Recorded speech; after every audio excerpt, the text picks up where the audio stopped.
This idea of like waiting to heal before you do the thing, that's like the opposite of living the urgent life.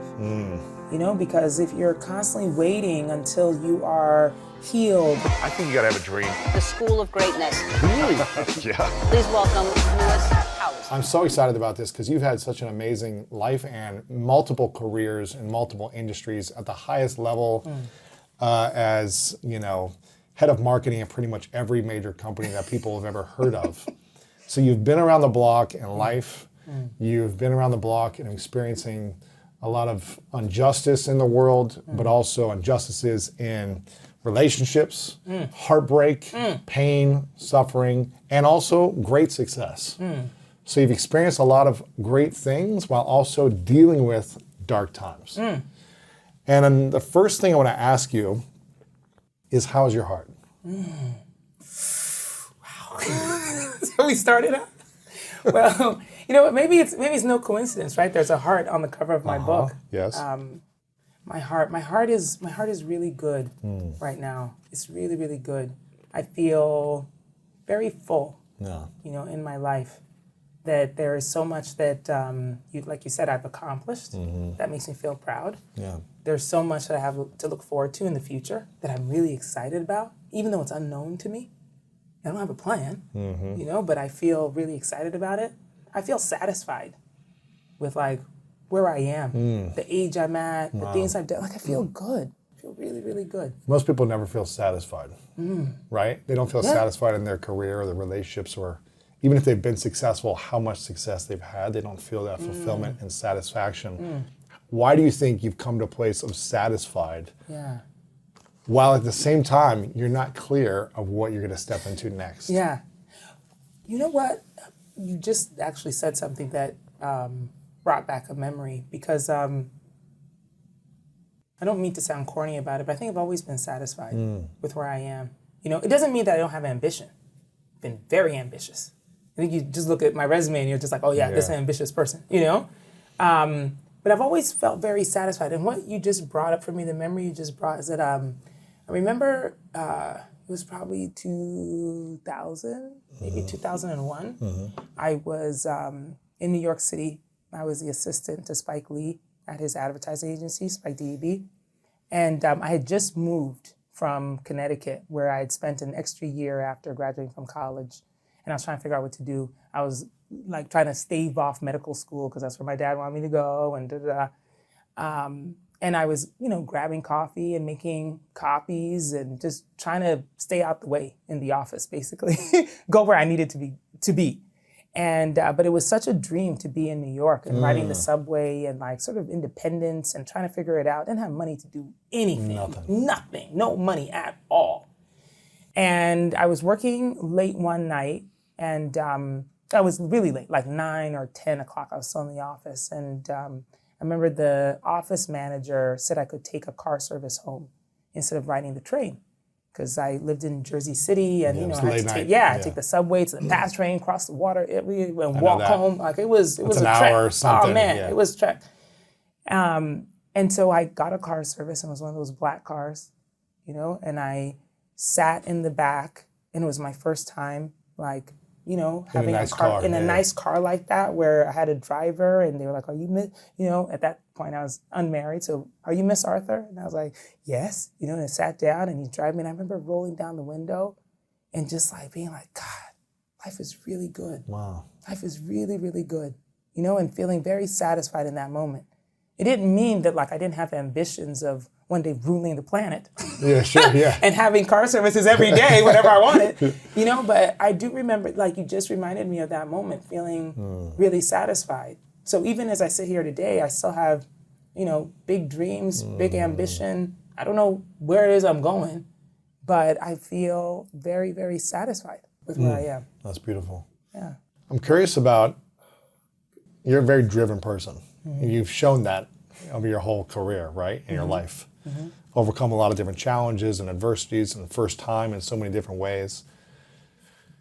When someone is going through a dark time, and however that looks for them, a breakup, a death, a letdown, any type of dark time in their life, is it possible to keep being driven in your career, in your goals, and your dreams, when you're going through sadness and darkness and grief and loss, without also being able to heal on the process? Can you heal and be driven at the same time? Or is it only you can be driven because you're masking the pain and the suffering and you're not actually addressing it? Is it possible to do both, be driven in the darkness? Yeah, well, that's what's so beautiful about this experience in life, right? Is that like we don't have to be one-dimensional. That all things can be true at the same time. You know, it's the reason why it's like I remember once shortly after Peter had died, I was sitting with a friend and she was telling me a story and I started laughing hysterically.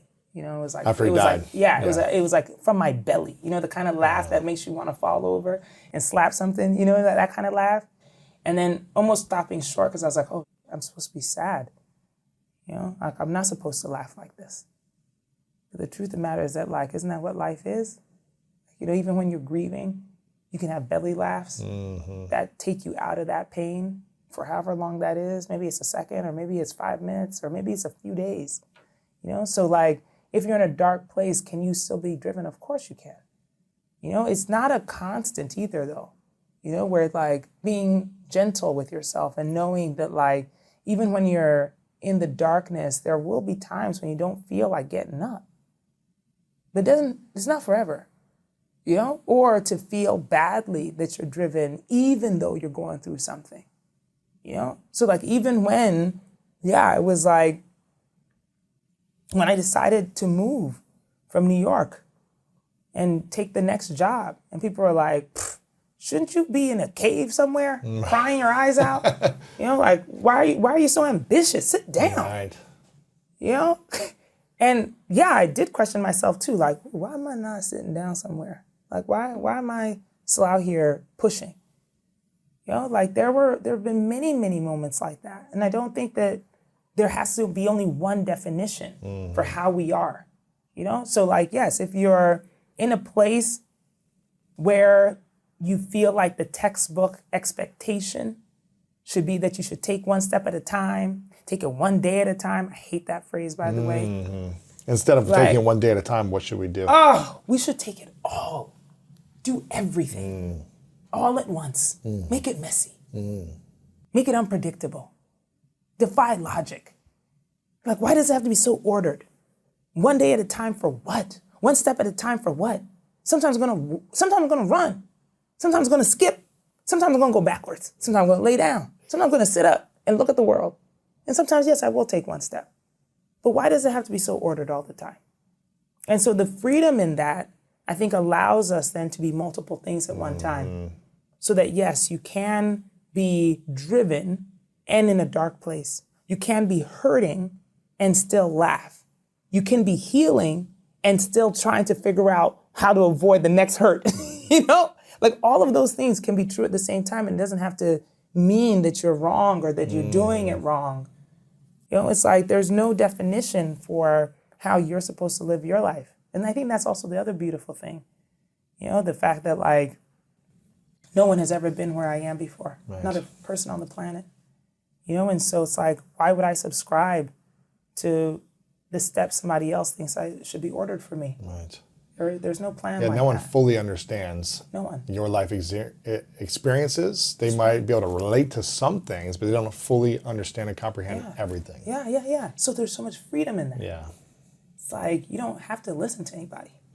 Right, exactly.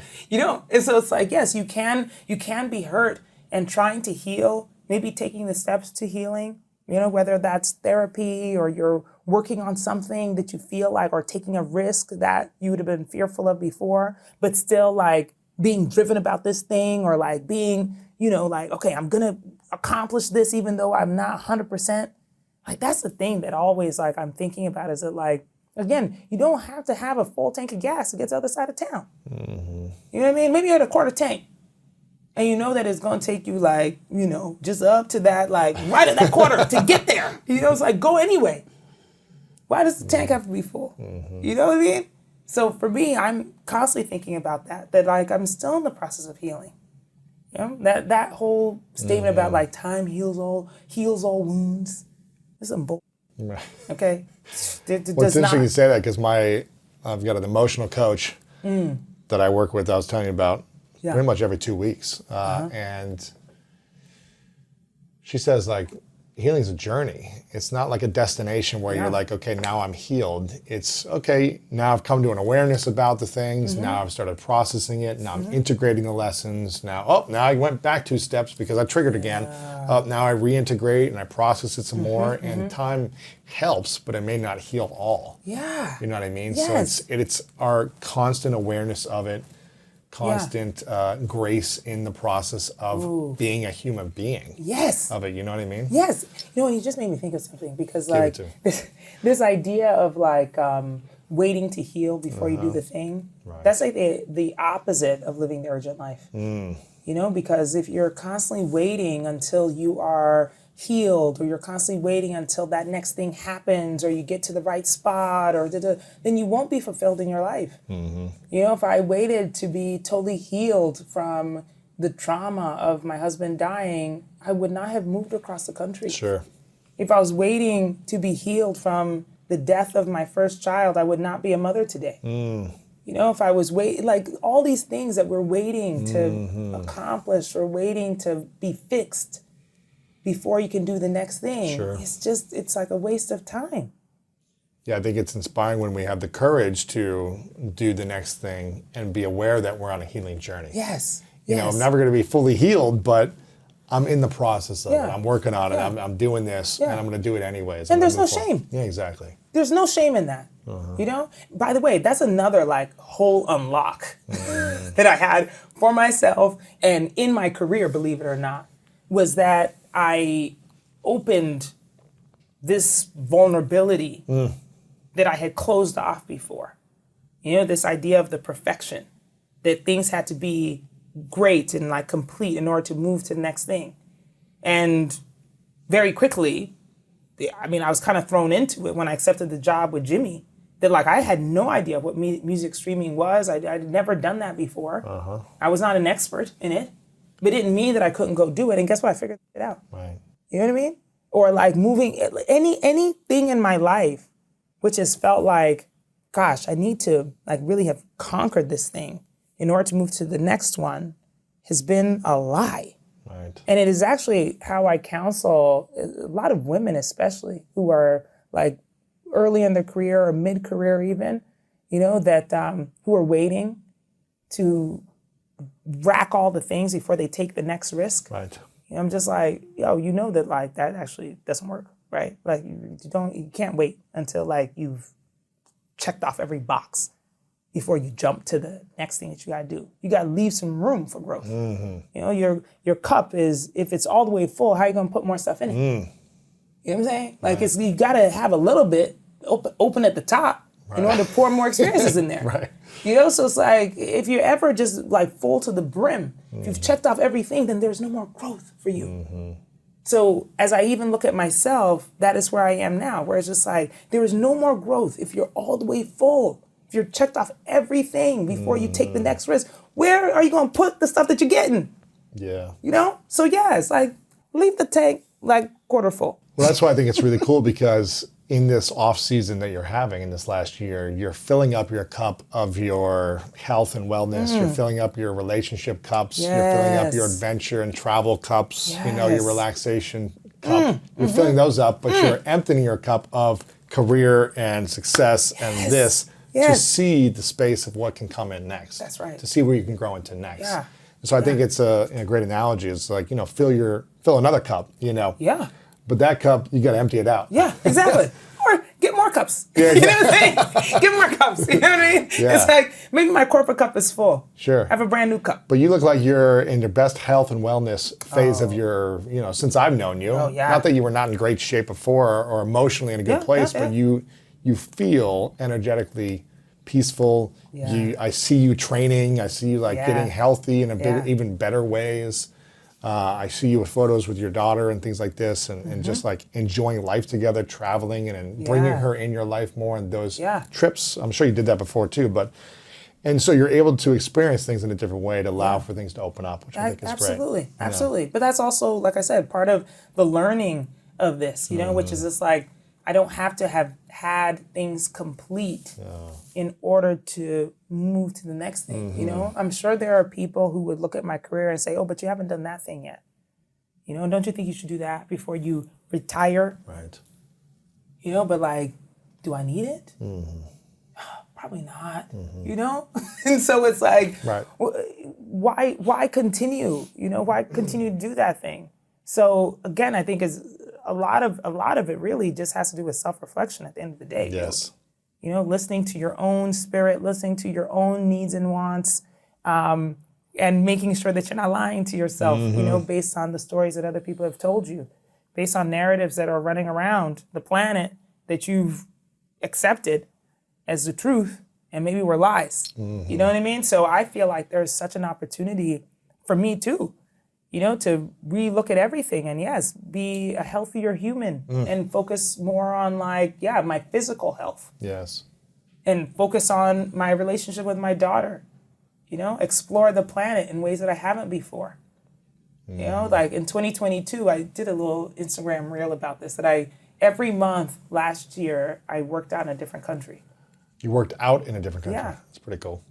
It was fantastic. That's awesome. But, you know, it was like, God, what a dream, you know, to be in a place where I'm financially secure enough to do that, That's cool. where I have the time Yeah. to do that. You spent 20 years building your career and you're, you know, stacking your income and saving and investing so that you have the opportunity after 20 years to do that. Yeah, and to take advantage of it now. And enjoy it. Yeah. And have an urgency around it. Man, because like, what am I going to do when I'm 75? Well, hopefully I'll still be working out and still healthy. But you know what I'm saying? Like, waiting for that is not the answer. So even in that, I have urgency. So there's this, you know, I love your story about you were satisfied at 20-something years old in the back of the, you know, the cab or the black car, and you're satisfied now. And I think a lot of people hear this concept of never be satisfied. But we were just talking about how, you know, be satisfied with where you are, but also be striving for your purpose, your mission, and stepping into that. Yeah. And what are your thoughts on the idea of never be satisfied? You know what? I understand why somebody would say that. You know, like you should always be hungry. Like you should always be chasing. That's a good motivator, you know, to get the next thing so that you wake up and you want to go get it. But that's a terrible way to live. You know, it's like I vehemently disagree with the concept that you should never be satisfied. You know, it's like you should be satisfied. You should be satisfied. You should wake up feeling satisfied with your life. It doesn't mean that you don't want the next thing. Of course you want the next thing. But like if life were to end today, would you want to have lived an unsatisfied life? No. Would you want like I really do think of Peter at those last days, you know, and think about all the things that he was unsatisfied about. I don't want that for myself. I don't want that for you. Yeah. I don't think any of us should live that way. So be satisfied, you know, and that doesn't mean lesser than. Be satisfied even if you're just starting out as an assistant getting coffee, if you're the CEO, if you're anywhere in between, if you're in an off season. Yes. Be satisfied. Be satisfied with like how wonderful you have it. You know, even the least of us, even the people who are like, you know, in this terrible place, like I said, like we can be satisfied. Like the day after Peter died, actually no. It was a few days later because we were having his funeral. He died on December 11th, 2013. It was 4 days before his 44th birthday. And so on his 44th birthday, December 15th, we had his funeral and made it a party. Wow. And I was sitting there and, you know, kind of in a haze, but then also, you know, that moment of clarity where I'm looking around the room and like his fraternity brothers are drinking beers and they're sharing stories about him, and you know, my daughter's like sleeping on my mom's lap, and I've got my sisters like in the corner trying to busy themselves, you know, like getting out plates of food and whatnot, and you see people connecting. And it was the oddest thought. You know, I looked around and I was just like, wow, like this is a good group of people. You know, this is a great place to be. To have this. And so I was satisfied in that moment. The most terrible thing had happened in my life. But I was looking around and feeling very satisfied with who I had around me. And that, I think, is what I would like for all of us to consider. Yeah. That even when things are bad and going wrong, you can still be satisfied. You can still feel like, this is it. And it is okay. You know? It's okay. I'm a big fan of the title of the book, The Urgent Life. And when I saw this, I was just thinking to myself, yes, right away, because we have like similar, completely different experiences, but similar feelings probably from experiences we've had. So my father got in an accident. He had a traumatic brain injury and was in a coma for 3 months when I was 21. Wow. And I remember we didn't know if he was going to live or die, but he eventually woke up after 3 months. And he was a completely different person. Like he was physically alive, but emotionally and mentally kind of gone. It took him a while to like learn how to talk again. He wasn't able to work anymore. He had amnesia. So when I'd see him, he'd be like, what's your name again? It was just a different type of relationship, right? I had to learn to love my father for who he was and start to grieve the man that he once was before, right? God. And I remember thinking he was in his early 50s when this happened.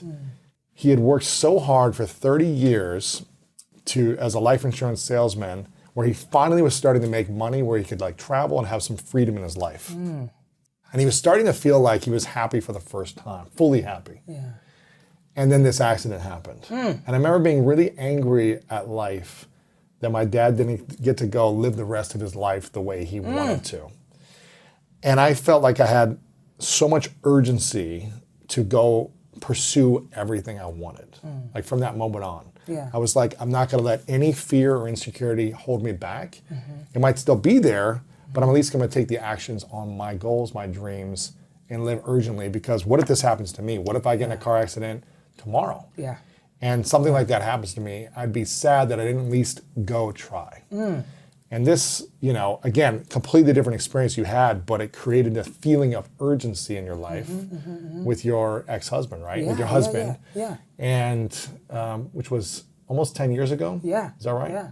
10 years this December. And can you explain the story about what had happened with your husband around wanting to get divorced and then the cancer situation, and how being in a very dark, sad, challenging time, sad time, wanted you to create urgency at the same time and live into your best self during sadness. Can you explain a little bit about that? Well, first of all, I really appreciate what you just said and shared about your dad, because I feel that for all of us who are living this life on this like hurtling rock that we call home, we don't always have to have had the same experience to understand essentially the concept of what I'm talking about. Right. This need for urgency. And it's not necessarily about the rush through life. It's about the intention. Knowing, like you said, I want to do these things because what if?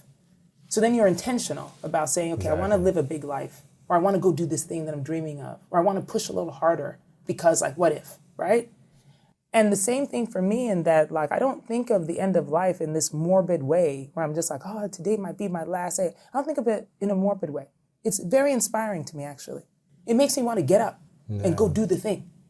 And again, it's not about a rush. It's like, I want to make the best use of my time that I have. I don't know how long it is, but I want to make the best use of it. And I'm also conscious of the fact that I won't do everything. And so that means that I have to be very intentional about the things I choose to do. Yes. Because if you walk around thinking I have the time, I'll just do everything at some point, then maybe you don't get to do anything at all. So I'm intentional in knowing that okay, I might not get a chance to complete everything. So what's the most important thing? Right. And then I want to do those things. Right. And so at the time in December of 2013, when Peter passed away, we were there. Where the stories are true. You're sitting at the deathbed, and you're talking about all the things you wish you'd done. Is that what he was saying? Oh yeah, we talked about so much. Oh man, the things he wanted to do, his hopes and dreams, what he wants for Lael, our daughter, what he wanted for her in the future. all of those things. And I was sitting there listening and thinking and crying and making promises and all of the things, and knowing that I need to change the way I live. He wouldn't have a chance to do it over. So I need to do it, And it was such a dark time also because we were already going through so much on top of being at death's door, that like our marriage had fallen apart. We had been separated for a couple of years already through so much, additional traumas that happened to us, misunderstandings, anger, that we couldn't overcome with just love. You think that expectations, everything, yeah. Oh man, you think love conquers everything, and no, it does not. Love is not enough. Love is not enough. Love is not enough. And it was all of that turmoil that led us to that moment where I am sitting holding his hand as his breath gets shallower and shallower, and thinking about all the things I would have done differently if I had a shot to do it again. It's not necessarily that like, oh, I wish life had turned out differently. It's just that I wish I had been motivated differently. What were you motivated by before then? Oh man. I think at that time I was motivated by just my own need for my own life, not really focus on anybody else's. And that sounds very selfish, but that's where I was. Right. It was not, I was a mother and a wife, but I was so only focused on myself. Really? Yeah. At that time? Sure. Yeah. I mean, it's like, there was so much that had happened on my path to motherhood. And it's another one of the things that like, now I talk about so openly because we also paint motherhood like it's supposed to be like this great, amazing thing that like, oh, you get pregnant and then all of a sudden it's like, oh, all this love shows up from nowhere and you're just like encapsulated by this person. It's like, no, that actually doesn't happen all of the time. Moments of that might happen. Moments of that might happen, but the majority of the time it's probably like cleaning diapers and feeding and pumping and all the things that moms have to do. And sitting there and being like, oh, hell, I made a mistake. Right. This is not what I wanted in my life, and struggling with that. And there were so many times where I thought about that. It's like, wow, like, is this life what I actually wanted? And so then at that moment in December of 2013, I was like, oh no, I have to make the life that I want. I have to make it. I have to be an active participant in it. You don't just sit back and let the life happen to you. Right. You have to make it. Wow. What was the biggest lesson during that time you feel like you learned about his regrets, about him not doing the things that he wanted to do? Yeah. What opened up for you during that time that shifted, if anything did shift for you in that? This might sound funny, but I think logic is what surprised me most. The logic of things. The writing down. It's like almost like the writing down of the plan. Things that make sense. Because you're like, oh, I'm going to do these things. I'm logically going to take these steps in order to get to that thing, right? And all of his regrets, everything that he wanted to do that he didn't get a chance to do was based on the logic of the steps to get to that thing that he never got to. Like just scheduling it in the calendar or like booking making the the trip to-do or list and then it's like, oh, I'm going to do this and I'm going to do that. And then all based on logic. Life is not made of logic. Life is magic. It's the accidental encounters. It's the things that you can't explain. The feeling that you get in your belly that makes you feel alive and glittery. Or it makes you super sad and you don't want to get out of bed and the sky just looks gray. And then maybe one thing happens, you're like, oh, okay, I can do it. That's life. And being open to that is actually what gives you the experiences. So therefore, when perhaps you don't accomplish everything that was on your plan, you still feel really happy about the things that you did do. Because it was also magical, and I'm not talking about like these big firework things. I'm talking about the little stuff too. The new person that you meet on the way to somewhere, or like the meal that you had that you didn't think was going to be delicious that you just really savored.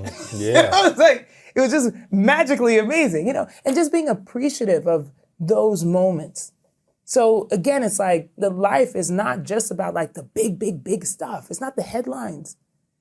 So to me, it's like logic is what I then threw out the window. Interesting. I was like, oh, I'm not going to live a logical life. I'm going to live a magical life. The kind that is open to all of the things I can't explain. That like the writing down of the list and the making the steps, nah. And I'm not saying that you walk around just like, huh, la-di-da-di-da, whatever happens today is what happens. Like, look, we all got to be responsible adults, Sure. okay. But the truth of the matter is that like, how many of our plans have been stopped because of logic? The things that you said, like, well, shoot, I can't do that because of this reason, that reason, and that reason. And sometimes it's other people's logic that actually stops you from doing the things you want to do. And so I want to stop that. I've been active in being like, every time I approach a new ambition or a new idea or like, oh, I want to take a trip here, and that logic starts to come in, I'm like, girl, where's that magic? You better just step out and let the magic find you. Ooh, yeah. And not stop yourself because the math is mathing. Right. It doesn't make sense logically. It doesn't make sense logically. Allow wonder and synchronicity to enter your life. To happen. Louis, I can't tell you how many things have happened in my life that don't make sense. Right. The fact that I've had the career I've had doesn't make sense. It's not logical. There's no stat. Even when you look at things like, how many Black women CMOs have had jobs at, for like Fortune 50 companies. There's no math. There's no data point because it doesn't exist. Yeah. But I exist.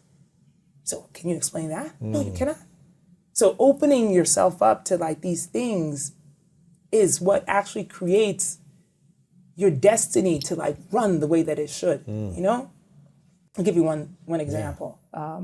When Peter died in December of 2013, I was at PepsiCo. I'd been there for 10 years. Wow. It was a great job. I'd done many iterations of things, and at that time, I was the head of music and entertainment marketing. And so I had been part of the team that did the deal with the NFL for the Super Bowl halftime show. I put Beyonce on that stage. Like, it was like, huge. It was huge. Having a great, exciting career. And then Peter died.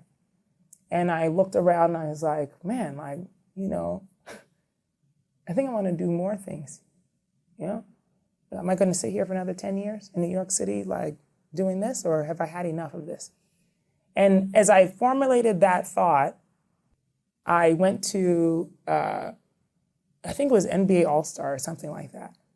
And I met somebody that I knew very, lightly, who told me that Jimmy Iovine and Dr. Dre had started their company Beats Music off of the back of Beats by Dre, and that they were looking for head of marketing. Would I be interested?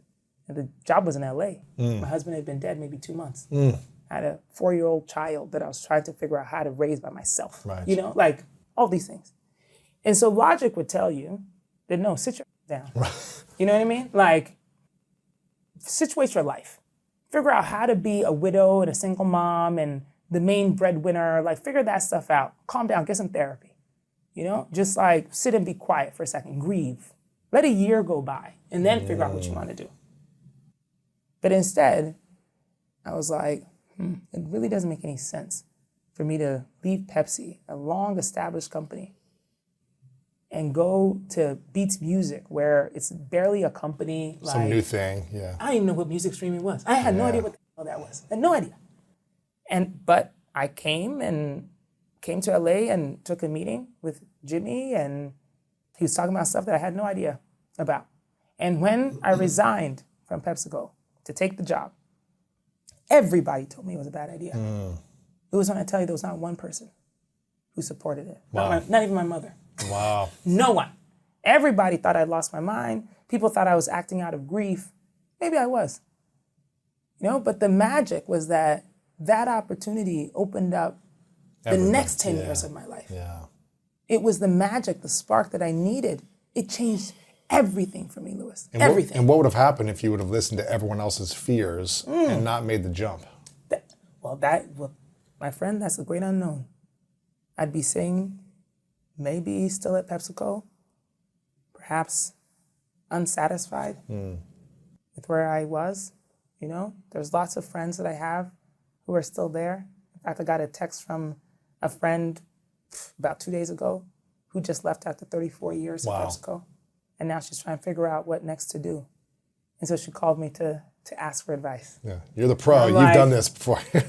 You know, and I just wonder for her even, you know, it's like, what if you'd spent 20 years there? Interesting. The last 14 years, what would you have done? You know, I don't want to get to the end of my life and ask that question. I don't want to sit there and say like, oh man, what would I have done if I'd taken that leap? Just tried that other thing. Maybe you fail, but that's okay. Yeah, You know, you can pick yourself up again. sure, It's okay. for sure. Yeah. Before the interview continues, if you feel like you're not living your most authentic life, not leaning into your purpose, and not living the life that your future self would be extremely proud of, I've written a new book called The Greatness Mindset, and I think you're gonna love this. Through powerful stories, science-backed strategies, and step-by-step guidance, The Greatness Mindset will help you overcome all the different challenges in your life to design the life of your dreams and then turn it into your reality. Make sure to click the link below in the description to get your copy today. Okay, let's get back to this video. I'm curious, so this is, I guess, the 10-year anniversary coming up at the end of this year of him passing. Yeah. What do you feel like he'd be most proud of you that you overcame over these 10 years? If he were able to watch you and Yeah. speak to you, Yeah. I'm sure maybe he speaks to you in other ways, but if he Yeah, was yeah. speaking to you here in this world, what would be the thing he's most proud of Yeah. you? I think he'd be proud of the fact that I didn't let fear stop me from anything. You know, because we talked about that a lot too. You know, this like, it was so scary when he was diagnosed because it really felt like it came out of nowhere. I'm sure other people probably feel that same way, right? Where something disastrous happens and you're like, oh my God, what? You know, nobody's planning for trauma. Nobody plans for disaster. And so I think it's easy and probably excusable if I were to carry on life looking around corners and being scared of what was coming. You know, what if I leave here and something happens to me? What if I find a lump? What if? You know, and living my life sort of caged that way. I don't think anyone would blame me. I don't think anybody would say like, Boz, like you were just wasting your life. Like, stop being so afraid. Right, I don't think of all the experiences in my life, I don't think anybody would tell me that I was living life wrong if I was cautious. And so I think he'd be proud of the fact that I am not cautious, that I'm freer today than I was 10 years ago, that I'm living bigger today than I was 10 years ago. And I hope he would be proud of that. That's cool. I'm sure he is. I wanted to ask you about what you said about, you know, when you had your child and you realized that your life was completely different. It wasn't like, it's perfect. Everything is perfect the first 2 to 4 years, and I have all this love and it's easy. You it sounded like you were kind of, you know, resentful a little bit of this experience, right? Which sounds to me is common for a lot of moms. Yeah. And I've heard a lot of moms think it's going to be one way, and then the first year it's like a slap in the face, and you get 2 hours of sleep a night, and this and that, and your identity changes. Yes. Which is beautiful, but it's also a grieving part Yes. that happens as well, right? It's like you're Absolutely. grieving an old identity and stepping into motherhood, which Yeah. is, I think there's a lot of women that relate to that. Yeah, yeah. How did you, after his passing, learn to, I guess, embrace it in a different way or have a different relationship with motherhood? Yeah. Or do you still have that same Yeah, kind of yeah. feeling from 10 years ago? You know, how did you experience Yeah. it? Oh man. Well, I mean, everything was so dramatic at the time that even my own thought of motherhood changed dramatically. You know, I do remember the moment it happened.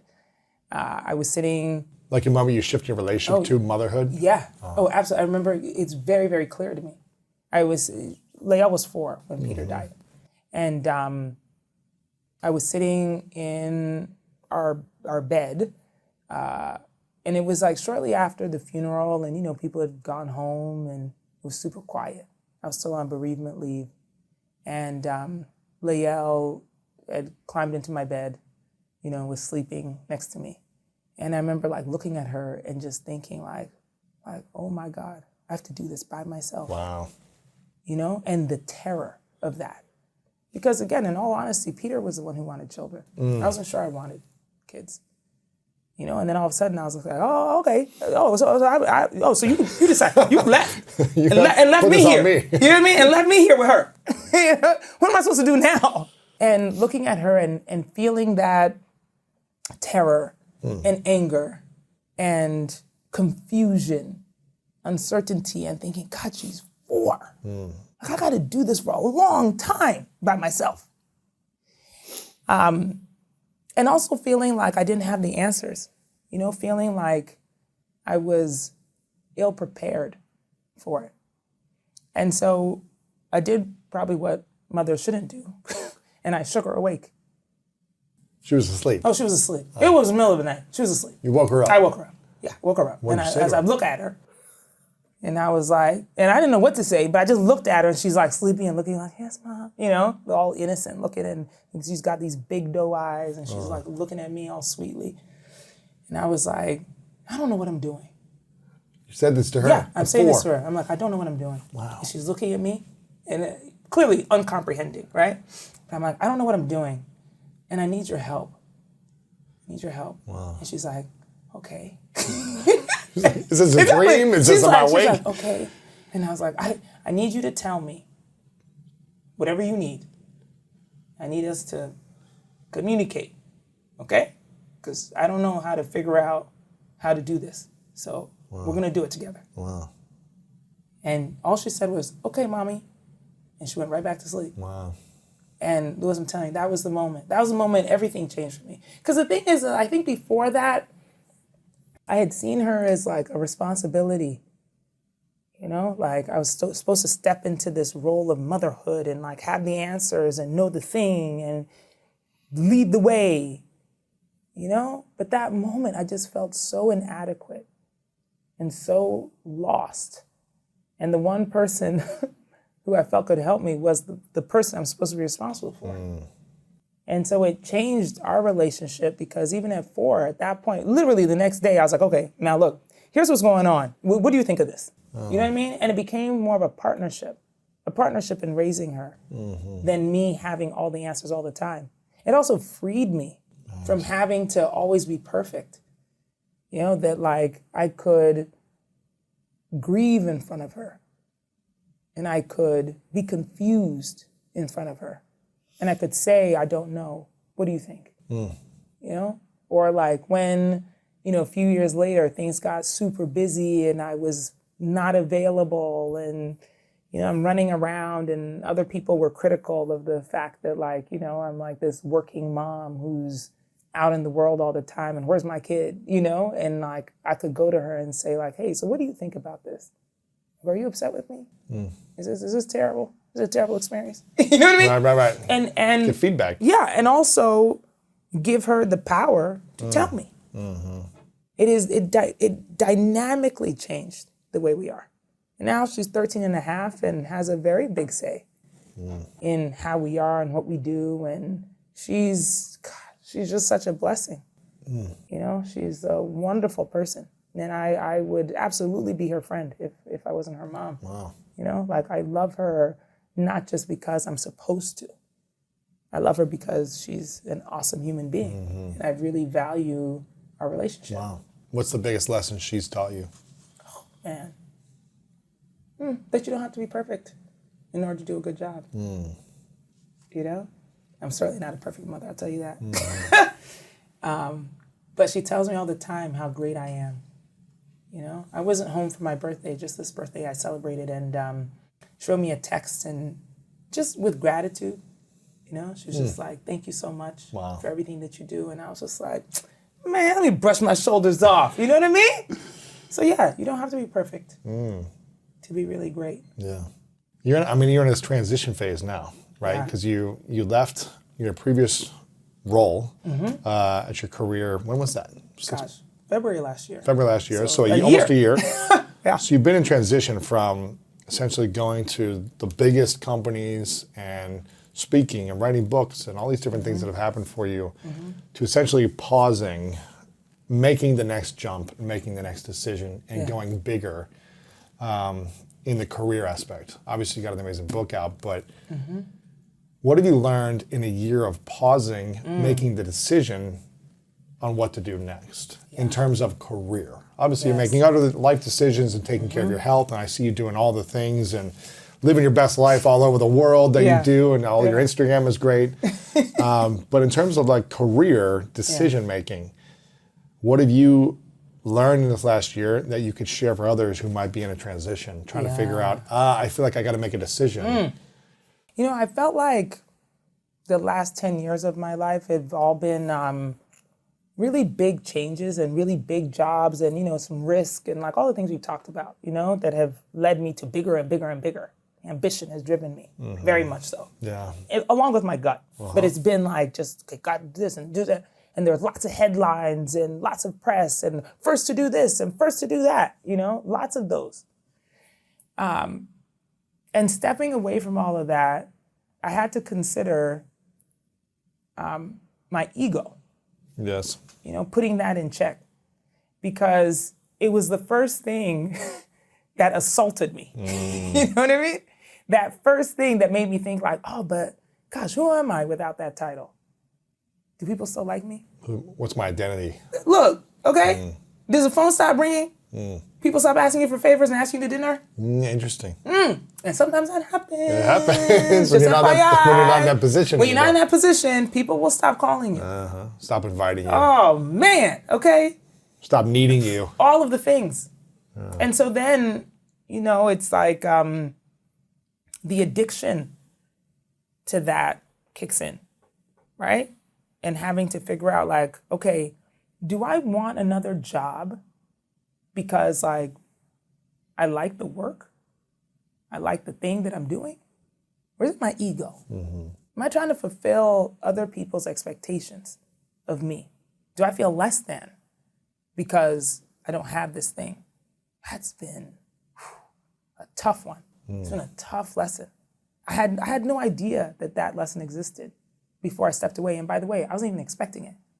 Because look, I think the last thing somebody would say about me is that I'm not confident. You know? But look, there have been plenty of times I've been sitting there like, ooh, but how, really? Like, am I really as great as I think I am? Really? In the last year? Oh, yeah. Really? Lots of moments like that where I'm just like, well, if I was so good, maybe I could just turn around and get another C-suite job somewhere, show them. But who am I showing? Yeah. Who are you proving? Who am I proving it to? And do they really matter? You know, do they really, really matter? And so I felt like that was my ego working on me versus like what is actually good for me in my life. At this moment in time, as I am evolving as a human, evolving as a mom, evolving as a partner, evolving as a friend, as a daughter, as a sister, even as a leader, you know, like there's big evolution happening in my life. Yes. And I had to realize that some of that motivation was based on ego and not based on what I actually need in my life. Which is what? Which is my own pursuit to get to my destiny. My ego's stopping me from doing that. Because it's so easy to slip back into the thing that's comfortable. And some people would say that like, oh, well, a C-suite job is not comfortable. I can guarantee you it's tough as hell. But it is what I know. It's familiar. Oh, absolutely. Yeah, So used yeah, to there's some comfort in that. Yeah. There's comfort in that. How does someone know when they're being led by their ego versus a more meaningful mission? That is what their destiny is pulling them to do versus what their ego says, this is going to make me look really good or prove people wrong. Or, well, that's just it. I think it's the why. Why do you want it? And being really honest with the answer. Yeah. You know, because like, look, I had some offers after I left Netflix, people who reached out, and that felt good, you know? I didn't go pursue anybody. I wasn't like, oh, look, I'm available. Here's my resume. You know, people are calling me and saying like, oh, so I just heard you left. Have you considered X, Y, and Z thing? Come over here. Entice. Give me this stock option. Yeah, give me this signing bonus and this. Yeah, and you'll get this title, the press. Yeah, oh my God, it's going to be fabulous, you know? And yeah, it was very tempting. And I was also sick and tired of people saying like, oh, we know you've got an announcement coming, waiting for you to say what you're going to do next. I know it's going to be big. Oh, God, I was tired of that too. And so I had to stop and ask, well, why do you want this, Boz? Why do you want this? Why do you want this job? You know, and being really honest, because you can lie to yourself too a lot, right? 100%. It's like, oh yeah, no, I need it because, you know, I haven't worked in this industry before, and I'm gonna learn something new in this job. And no, you know, I've always wanted to work with this person. It'd be great for my resume. It'd be great for this. Yeah. I could get this other title, and you know, I'm gonna break this boundary, and oh my God, aren't I such an inspiration? You know, you can lie to yourself and tell yourself like, oh yeah, these are the reasons why. Oh man, but then you gotta, at least for me, I had to really unpack that. Yeah. And sit and say, no, for real, like you lying, girl, you know you're lying. Yeah, when you look in the mirror and you actually ask yourself, am I doing this for the right reasons? Am I doing this for the right reasons?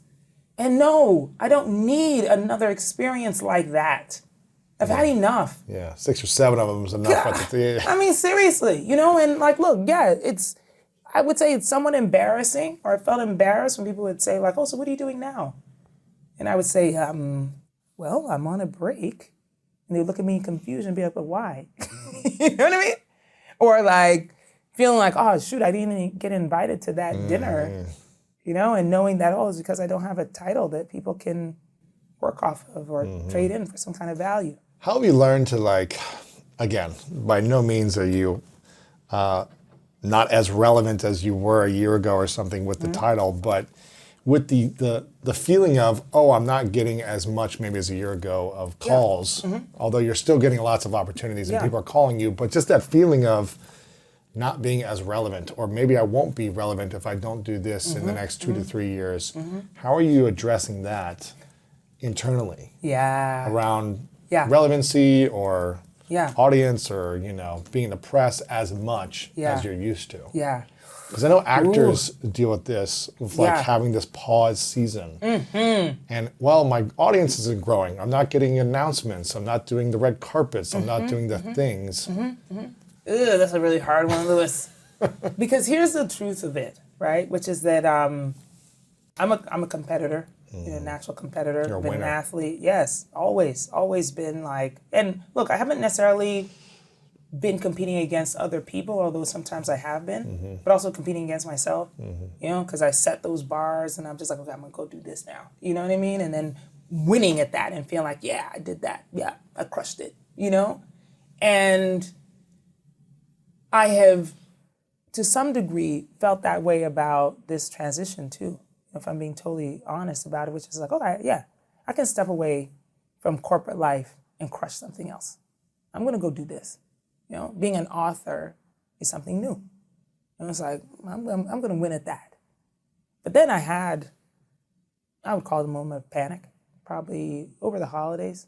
You know, it's like this moment is quickly approaching of like, oh, the book's gonna be out, and then what? What's next? And then what? Right. What happens? You know what I'm saying? So They don't have a plan. yeah, okay. Now, what do I crush next? What happens? You know? And am I ever going to crush it? You know? Like there's that uncertainty, and the way that I'm sort of managing it, if there's a way to manage it, is that I'm thinking about the phases in my life. You know, and thinking about, like, you know, when you sit and look backwards and you look at the inflection points, and you can appreciate them, you know, and you say, okay, when this happened and then, ooh, everything changed, right? And I am trying to be mindful of the fact that I'm in one right now. This very moment is one. And so... And when you look back 10 years ago to with what you went through, there insane. was a lot of lessons and blessings and opportunities that came from the pain, the trauma, the tragedy, the suffering. Yes. That you wouldn't be where you're at without 10 years ago those things happening. At all. And so in those moments, and truly, this is what happened when I got panicked and I was like, ooh, girl, then what do you do?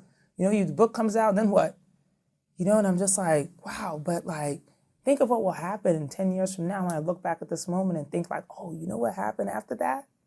You know, so just continuing to be open and being intentional about that. So the urgency in my life now isn't like, you know, how can I like crush this next opportunity and just like make this pivot be the best pivot ever? And, you know, people are going to be so inspired by the fact that I moved and did this and did that. I was so brave. It's like, no, my urgency is in actually just being present, you know, in this very moment in time. and feeling like, wow, like there's so much to be thankful for the opportunity to change, Yeah. you know, for the opportunity to do something new, become somebody else, Absolutely. find a different title. I think it's really cool that you're in this season, actually, and you know, you were talking about the phases of life. I like to think about it as seasons, and as an athlete, you know that there's always an off season, Yes. a time of reflection. Do I want to go play this sport again next season? Do I want to put in the training for this same sport? Do I have a different sport I want to play? Do I have a different thing I want to take on in my life? Yeah. And I think sometimes driven individuals don't take time for an off season to reflect. And it's scary to sit and listen and recover. And after a decade, you know, well, more than a decade of your career, but a decade of since that happening, it sounds like this is the perfect time to take a season and reflect. Yeah. And that might be 2 weeks, it might be 2 Yeah. years, 2 months, it might be any type of time. Yeah. And I really acknowledge you for being in it, you know, because I know how it can feel uncomfortable. Yeah. But also being open to it and speaking about it, as opposed to letting it consume you, saying, yeah, I've got it all figured out, but saying, I'm in a season of recovery and listening to my voice of where I'm supposed to be called to next. And I think that's really cool because a lot of people, I think, struggle with that. And hearing you say it gives permission for others to feel like they're not alone in this place. Oh, yeah, no. Because we all struggle with that. We just don't want to admit it, like you said, you know?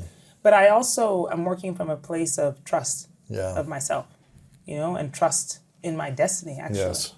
You know, having the faith that, like, look, I've been in some, you know, some really, really, really, really terrible places, and I was able to move in it, you know? And so it's like, even if I don't know what's coming, I have a lot of trust that it's going to be all right. Because you've gotten through a bunch of stuff before. I've gone through a bunch of it. You know, and so there's something in that too, where when I do feel afraid of like what happens next, or man, people have so many expectations of me. You know, they only expect great things. Nobody expects failure from me.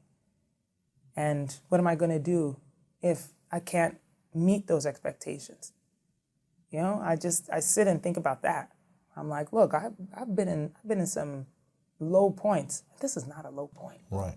This is not a low point. It's maybe an off season. Right. Your life is beautiful, though. Man. Yeah. Yeah. Living your best life. It's You're healthy. I'm healthy. I'm happy. I've got a great kid. Got great friends. My family's awesome. Some of them get on my nerves. Yeah. But generally speaking, they're awesome. Yeah. You know, it's like this is an off season. Yeah. I like what you just said. You know, this is an off season, but it's not a low point by any means. Right. And so I feel pretty all right. Yeah. With like sitting and being like, okay, God, speak to me. Sure. Tell me what's next. What do I do? I just keep sitting here? Okay. You know, I just keep sitting and waiting to see what happens. What would you like to experience as you move forward into the next thing? Again, it could be 2 years, 10 years, I don't know. But whenever you move into the next thing, what is the feelings that you'd like to have? Whether it's a career, a business, a nonprofit, supporting someone else, doing it yourself, like no matter what decision you make, what would you like to experience and feel in the decision? Oh, that's a really complicated one, because there's a lot of things I want to feel, you know? Some of them are similar to past feelings. I want to feel accomplished. Yes. You know, like I'm doing something. You know, like I'm moving forward in myself too. I want to feel like I'm contributing to society in some capacity. You know, I think the past, all of my career, but especially in the last 10 years, I've had a lot of firsts, you know, being Black, being a woman in spaces. And I have felt really purpose-driven by that, to open doors that are really, really heavy. Yes. And so I want to continue to feel that, you know, and feel like I have a purpose in that, and in a way that will allow for somebody else to come behind me, you know, and do the things. And so in that way, I want to serve my community that way, you know, and community not just mean just Black women, but anybody who feels othered. You know, people who feel like, oh man, they haven't been given a fair shot, you know, because of fill in the blank description, identity, and that like, oh, can they look over here and say, but she did, so maybe I can. Like that feeling is so wonderful. And so I want that. I want to continue to do that. I want to continue to feel that. And I feel like there are lots of experiences that are outside of what I've already done that can still accomplish that. Yeah. What do you feel like will get in your way of making that happen? Not a god soul. Nothing. I don't see anything that will stop me. Your ego? Would your ego get in the way or no? No. You got a handle on it. Yeah. I feel like my ego only makes me want to do things that are comfortable or that like are in the past. So if there's any check, it will be that. But I'm aware of it. It's so much better to see the boogeyman, shine a light on it and be like, I see you, than like running scared from it. Like I know my ego's there. I'm looking at it. And every time I pop his head up, I'm like, I see you. Don't think I don't see you. I see you right there. It makes it much easier to face and like go forward. You know what I mean? Yeah. So I feel like there are many things that could try to get in my way, but it's nothing that like I haven't already seen. Sure. You know what I'm saying? Sure. And like if there is something that comes up that I haven't seen before, again, I have faith in myself. There's so many things that came up that were surprises that I overcame. So why would I be afraid of the next thing that comes up? And there's so many of us who do that. God, in everyday life. And so sometimes I look around and like, especially when I'm like, talking to a friend who's just like, oh girl, I can't do that because of and it's just like, but why?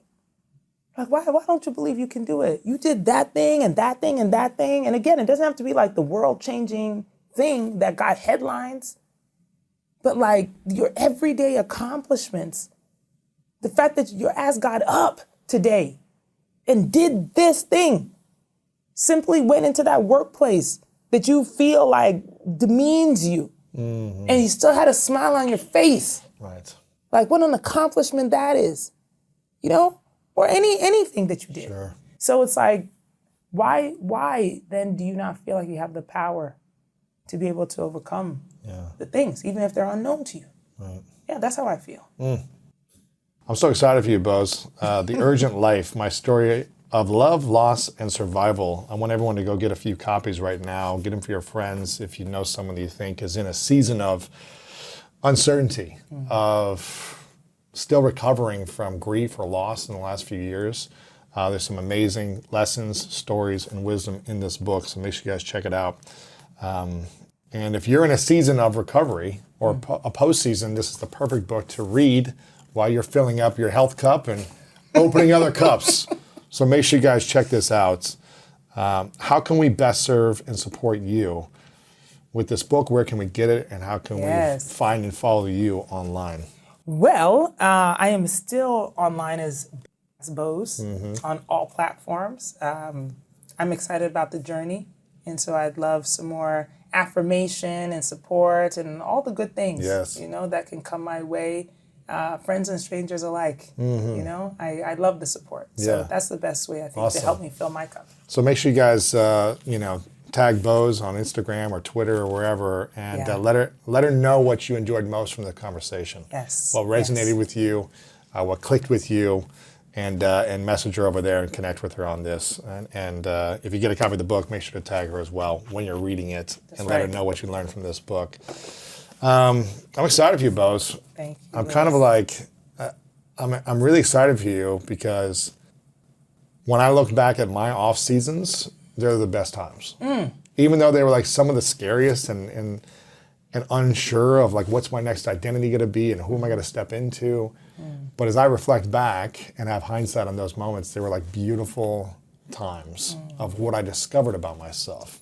And I know you're already going to have hindsight now. You're going to be, you can see 10 years out and knowing this is like everything you needed for the next decade. Yeah. So I'm excited for you for this season. And I just think it's beautiful. It's beautiful that you're embracing it. Yes. You are creating space to then create urgency again. Yes. For the thing that you're called to do. Which I'm excited about. Look, you better speak that affirmation. Come on. Let's go get it. I want to ask you two final questions that I asked you before the last time you came on, which I think was like 4 years ago or something. I think it was a while ago. And I think you might have a different perspective from where you were then.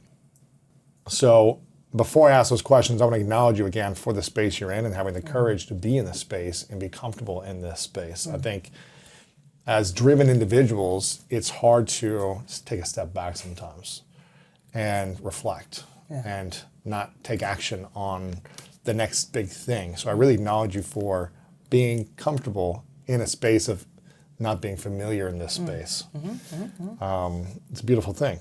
I acknowledge you for sharing your story about love, loss, tragedy, trauma, healing. I think it's really hard to do sometimes, especially when you're used to being a winner, successful, and building. So I really acknowledge you for that.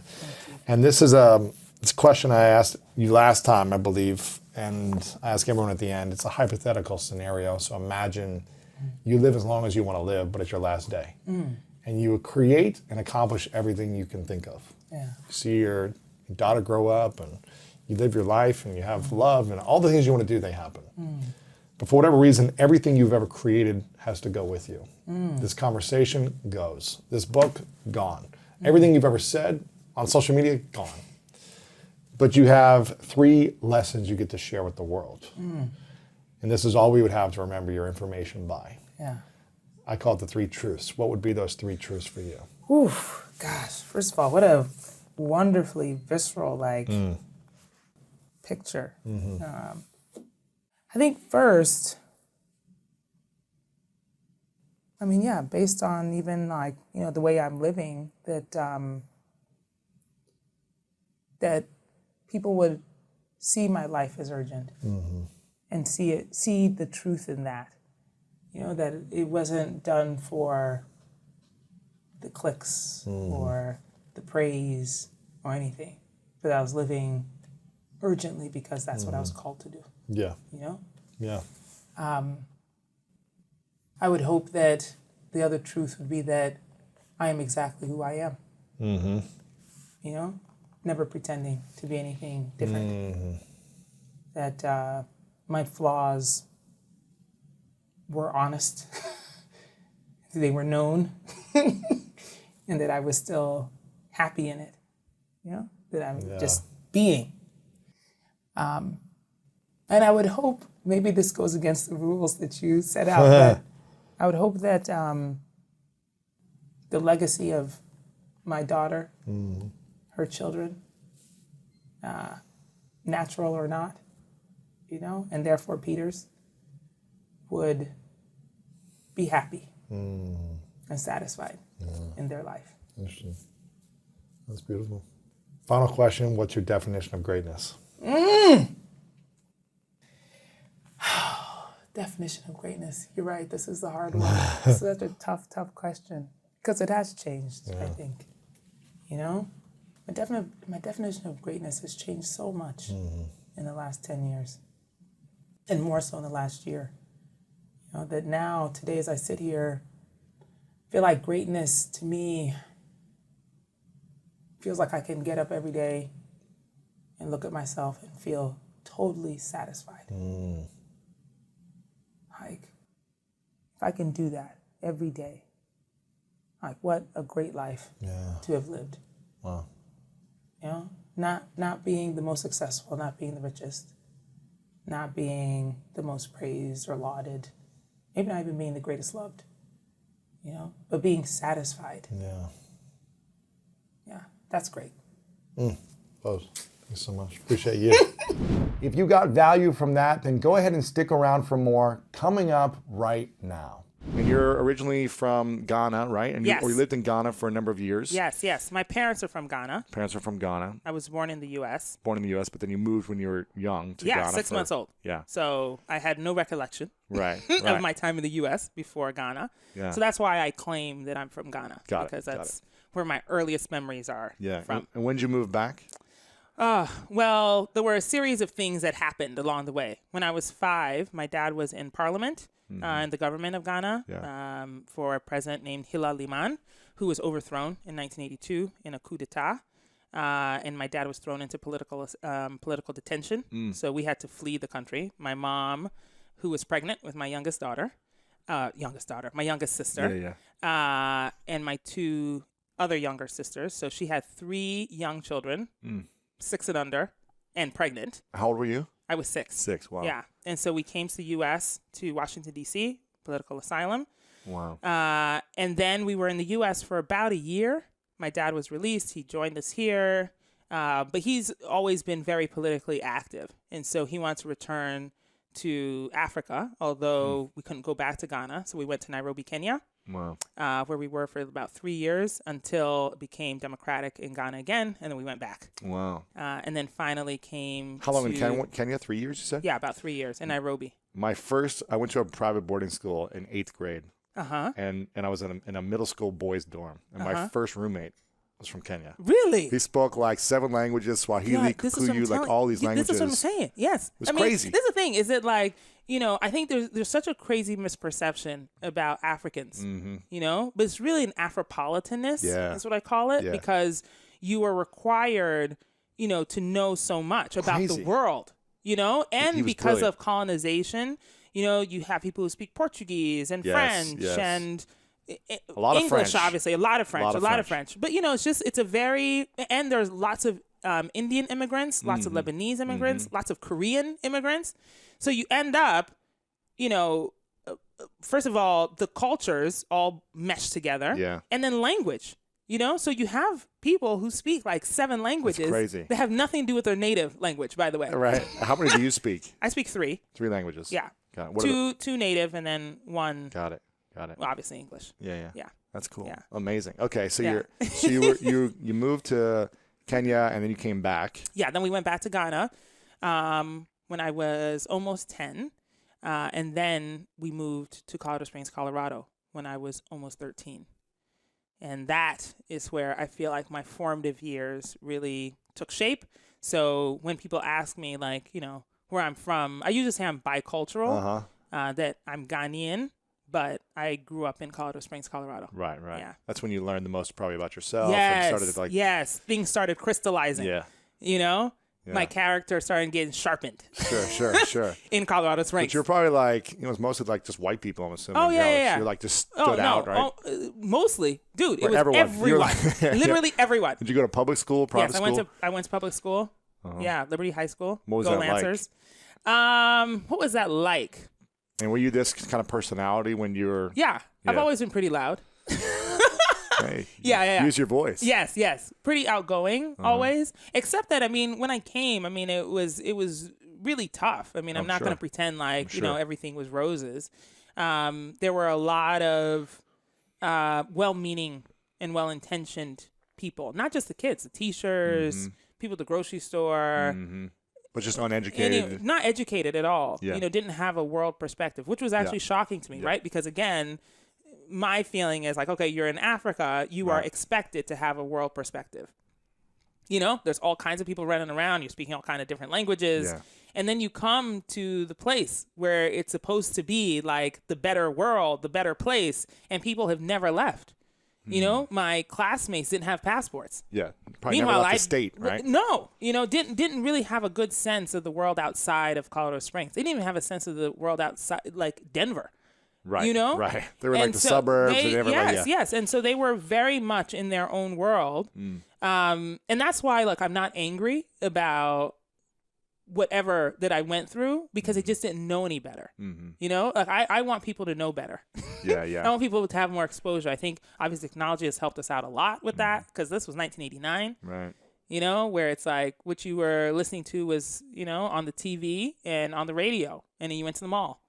There wasn't a lot of exposure. cell phones, there's No, none of that, there's not. There's nothing to give you a broader view than whatever's being fed The to you. newspaper, magazine, Yeah. TV. Yeah. All they saw were naked TRL kids and- with like, Sally Struthers and like distended bellies. Yeah.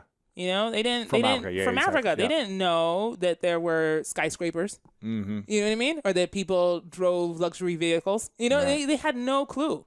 And so there was a lot of involuntary teaching that I had to do.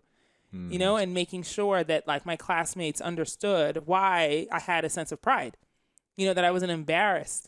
Because then, you're 12, and so there's a lot of teasing going on Sure. and people making fun of you and stuff. What were the big challenges you faced in high school then? Besides the ignorance or uneducated, peers, but Yeah. were Was there anything else underneath that? Yeah, there was a lot of racial tension. Really? Yeah. You know, again, I was also coming into my own. And so I was trying to form my own opinions on race and class and sexual orientation. It was also around the time when Matthew Shepard was beaten to death. Wow. And in fact, that incident changed even my relationship with religion, you know, because my parents were, Colorado Springs is a hotbed for evangelical Christianity. Sure. So we went to a mega church, you know, one of those where it's like 3 services, each service is like 7,000 10,000 people, yeah. you know, that kind of thing. It's like Our Joel pastor Osteen was style. Pastor Ted. Oh yeah, Pastor Ted was our guy, you know, he stood on the pulpit and preached a message of hate the day that, the weekend that Matthew Shepard was killed. And it was interesting because even then, even though I didn't really have a good sense of, I mean, I didn't know anybody who was gay or openly gay in my high school. Or Really? No, my Before parents it became kind of popular or yeah. Before acceptable. it was more open, right? Yeah. And my parents definitely did not talk about that kind of thing in my house. But what I knew was what I was feeling as Pastor Ted stood on the pulpit and condemned this young person who was my age, who had been beaten to death. You know? He made him wrong. Oh, yeah. Oh, yeah. wow. He made him wrong. Really? He made him the enemy. Yeah. Wow. You know? And That's not good. dude, it was not good at all. But, you know, this is like crowd thing too, right? People were applauding and cheering and the crowd was, you know, and it's like 7,000 people who were screaming. And think about it. He did that 3 times that day. And so when I got home, I mean, I was just shaken, you know, and I knew I didn't want to go back to the church.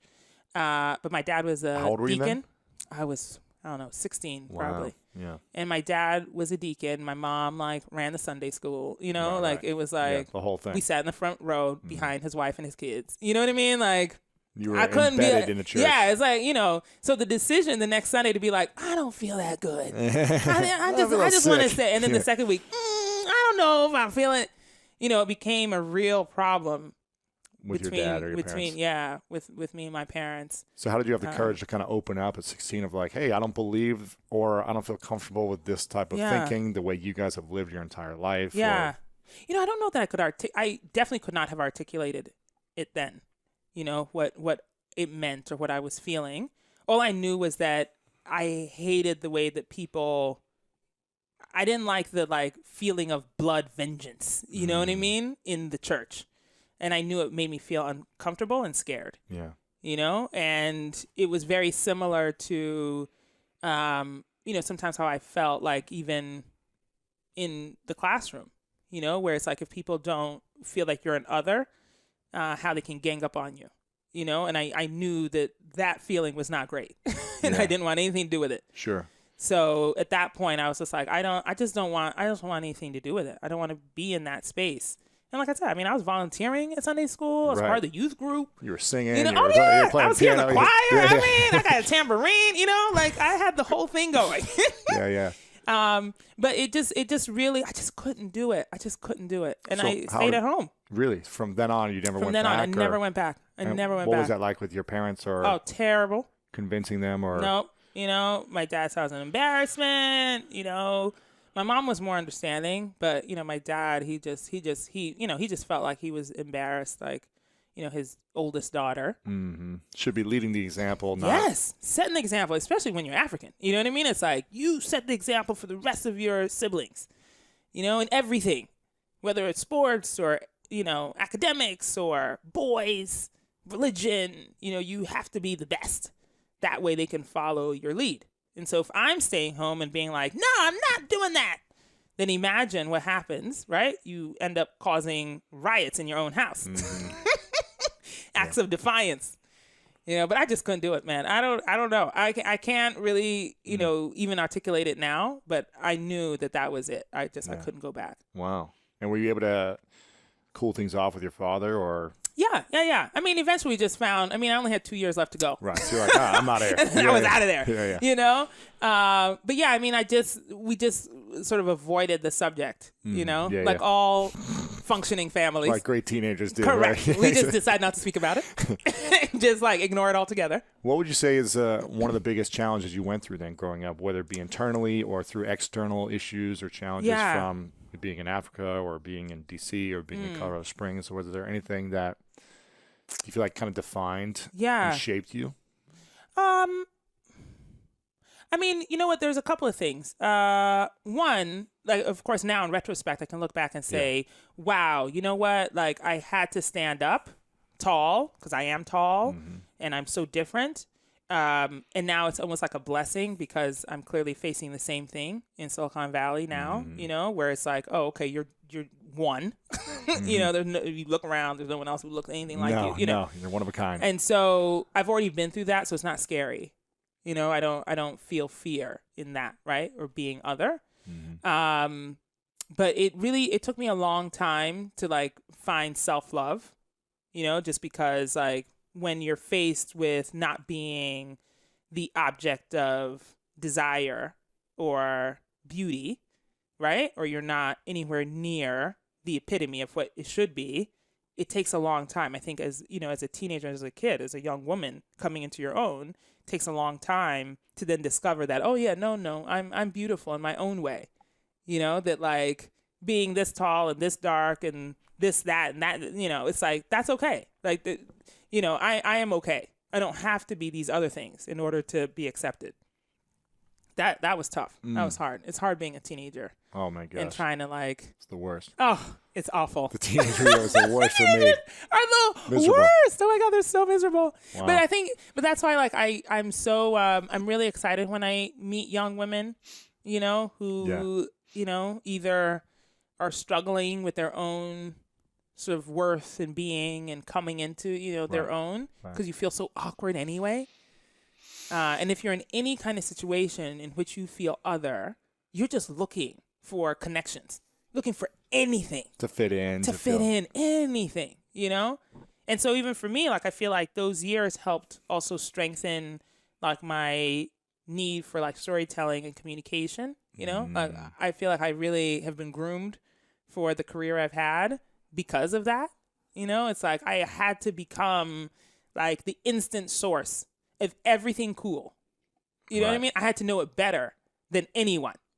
Because then you were like so accepted. Yeah, because then you're the cool kid. You know, then everybody wants to be your friend, right? If you know the latest fashion, you know the latest music, you know all the sports info. Dude, I was an encyclopedia. Wow.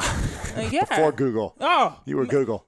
Let me tell you something, okay? I wish I'd been a Google, all right? Okay? I'd have been on that, like, Yeah. let me figure out what I need to know about whatever sports scores. No, you had to actually do the work. Wow. I had to watch all the games. I had to listen to... Read the newspapers, yes, like everything Magic FM on 24/7. You know what I mean? Read all Teen Beat. Spend all my time at the mall.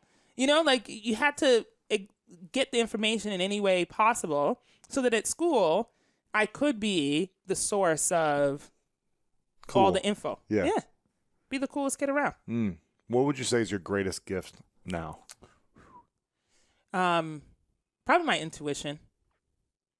You know, that's also been crafted over time. How did you cultivate that? Lots of failure. Lots of not trusting it. You know? It's like, you know, it's the feeling regardless of where you are. You know, it's not just about like work or whatever. It's about people.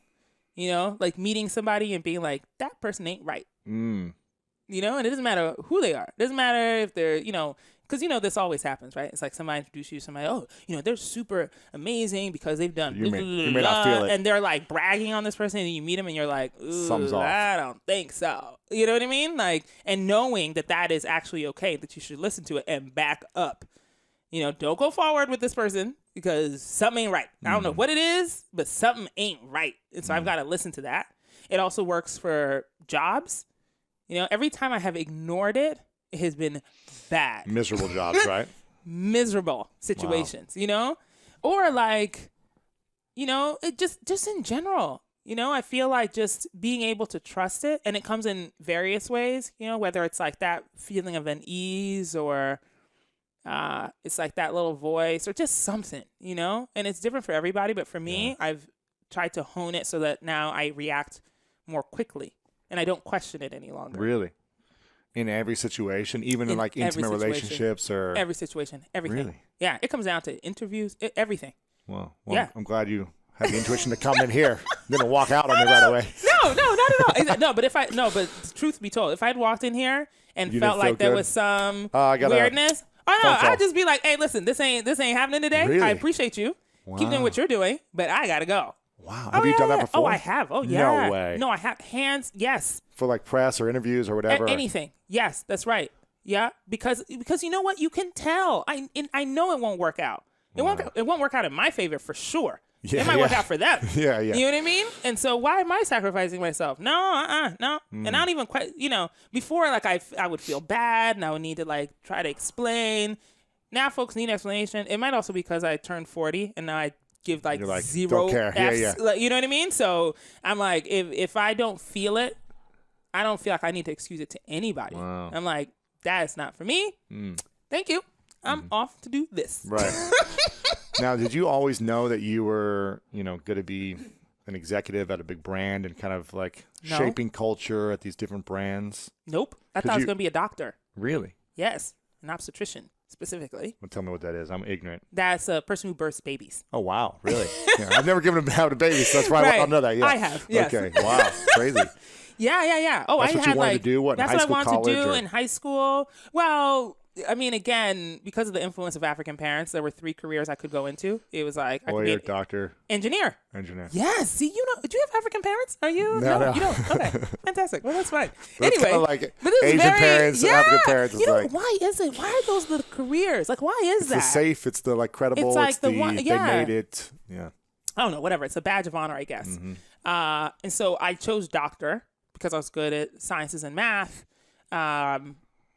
And, again, because of where I was, I think I was given like some sort of extra praise, because it was like I was a lone black girl. Oh, and I was super smart at like science and math. It was like, whoa, oh my God, this person that doesn't exist. You know, it's like, ah. Unicorn. Yeah, exactly. Like, oh my God. And so it felt like that's what I should be doing. And so that's where I just went, Right. When did that shift? In college, I went to college pre-med, took full course load in the sciences. I was a biology major. And then I took a class my freshman year called African American Studies because there was a guy in there that was real hot. Mm-hmm. That's why we do most things in high school, college. You know what I'm saying? I'm not going to lie. Followed him to that class. Like, okay, cool. And then the professor was so amazing. This guy, Ashraf Rushdie, incredible professor. And it just opened up my mind. I mean, again, coming from Colorado Springs, there was no African American anything being taught anywhere. Right.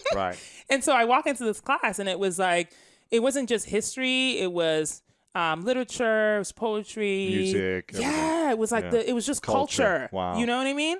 And it was mind blowing to me. I forgot the guy. You know what I mean? I was like, what You guy? fell in love with something else. Yeah. Oh, 100%. Yeah. You know? And then that kind of like, it was like, the gateway drug. The catalyst. Yeah, because it just opened up to other things.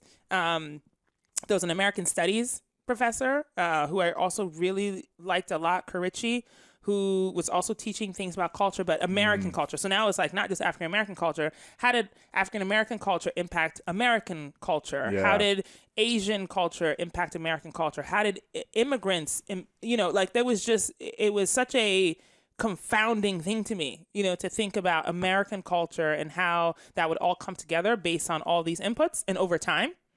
And also at the time, Tupac had been killed. He was my favorite artist. Oh, yeah. I knew everything. I mean, come on. Hey, ambitious as a rider. You know what I mean? We could go toe to toe. Okay, you don't want to battle me today. Okay, I'm not even gonna try. Don't worry. Don't even do it. You know much more about me. Don't than even do it. Okay. Culture, music, everything. I can African dance though. I've been doing some African You know dancing. what? Don't make me It's like challenge almost like you. the chicken dance, right? I It's swear like to that. you. Listen. I've got video of me doing it. We will push this table away and no, in fact, we'll get on the table. Okay. Exactly, yeah. And battle it out. But anyway, so I heard that there was a class being taught at USC on Tupac, basically using his lyrics as like poetry, like his lyrics as a sign of the times. And you were going to USC this whole time? No, I was going to Wesleyan University. So I was in Connecticut. Wow. Way on the other side of the country. And you heard about a class. I heard about in a USC. class being taught at USC on Tupac. And because it was just, it was in the moment, like he had just been killed, like I was grieving, I wanted You're like, everything. I have to take this. Yeah. And so I tried to see if I could, I went to the dean, tried to see if I could do some sort of transfer class or something. Like, could I listen in, and get credits? It's pre-online courses. Yeah. You know what? Will you tell these youngins how good they have it? You know what I'm saying? Yeah. Pre-online classes, man. So they said no. Then I was like, ooh, I know what I'm going to do. I'm going to have Karichi, who's my American Studies professor, teach the class. No way. So I made a proposal. I took it to him. He said no. And then he said, here's what we do. He was like, you've already created the syllabus. You've already created it. He was like, if you teach it, I will support you. And you can get credit as well as get other students to get credit. And I was like, I'm sorry. You taught the class? For 3 semesters. Shut up. Yeah. You taught? Yeah, with the waiting list. Man, listen, I was popping. Wow. Yeah. As what, junior, senior, or what? I was junior. So I taught it both semesters junior year and they the let first a student semester teach class. Teach a class. Yeah. I petitioned. So it was incredible. I mean, we had, I think at first... No, actually, let me not lie. I mean, I think everybody knew I was serious because I was so committed and I really had done my work and my research. Mm-hmm. But you maybe probably at talked first, to the teacher and the seat, and you're like, what's the outline? Yes. Oh, my God. I did everything. I wrote letters. I talked to, I corresponded with the students who took the class. Collect calls, pagers, everything. Dude, everything. You're beeping people. Okay? I was, at 411. Yes. Okay? I was sending the codes, all of it. I mean, the hallway phone would ring and I'd run to it and be like, hello, this is Bose. It's about 2 o'clock class, It was so nuts, And I think at first, probably the students thought this would be fun and easy because it's a class on hip hop, which there were zero classes like that. Plus, it's like a fellow student who's teaching it. Oh, it's going to be a piece of cake. And it was at night. You know what I mean? It was like, it was going to be a good time. Mm-hmm. But no, we were being very serious about this and thoughtful. And I would say that it took maybe all of 2 weeks before we were in. I mean, and we had some of the most dynamic conversations about so it became more than just about the lyrics. It became the dialogue around what was happening in the country. What would cause this very culturally aware, politically savvy young man to then speak primarily about a culture because he's actually putting himself in a situation in which he actually didn't come from. I think people forget that.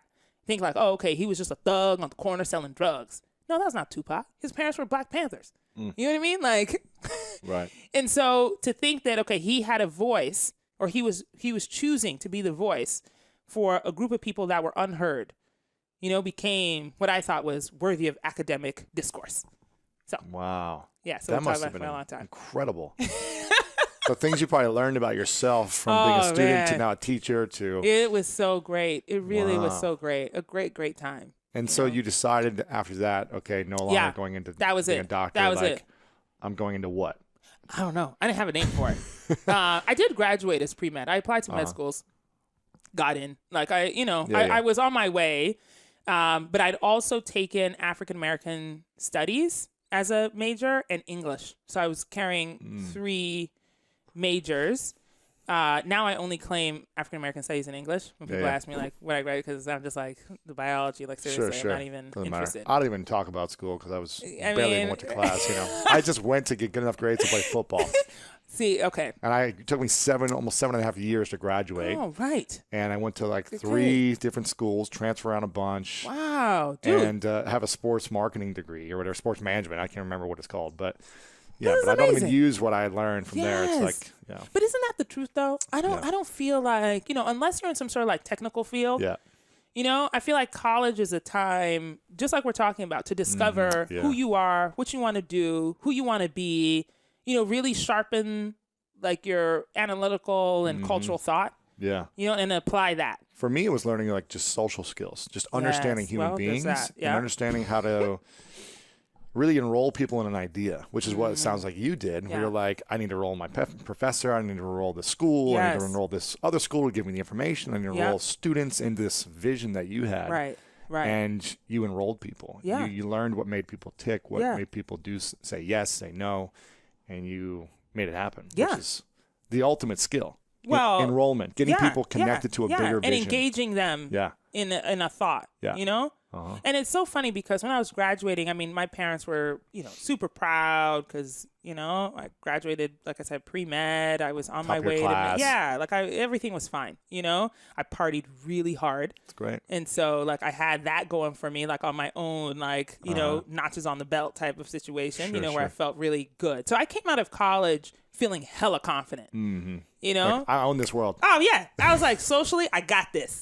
Academically, I got this. Like, you can't tell me nothing. And so I was like, well, you know what? I'm gonna move to New York City because I can. Because why not? And my parents like, okay, you could do that for a year, and then you're going to school. Right. So I was like, all right, great.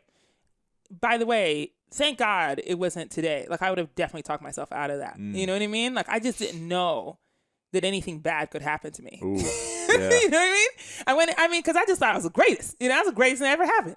I was super smart. Plus, I was like socially savvy. What could possibly go wrong? What happened? Oh, dude. Oh my God. So you moved there on your own. Yeah, I moved there on my own. Where did you move with to? like Astoria, one Brooklyn, friend. Queens. I moved to Harlem. Okay. Yeah. Because I had one friend who she graduated the year before me, and she was going to Columbia Film School. Oh, wow, nice. And so she Right had in a Harlem. dorm. Yeah. She had a dorm room or like a dorm apartment Yeah. that she shared with somebody else.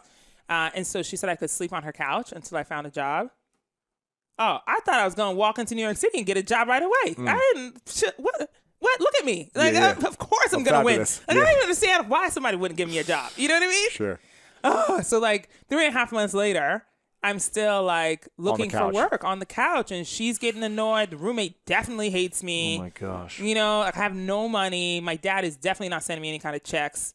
I've made friends with like the little bodega on the corner and this restaurant called El Floridita, which is on the corner of 125th. Floridita. Yes. Oh my God, this little like Dominican place. Salsa dancing. Dude, like I've been there. everything. What? I've Are you salsa danced there. You know what?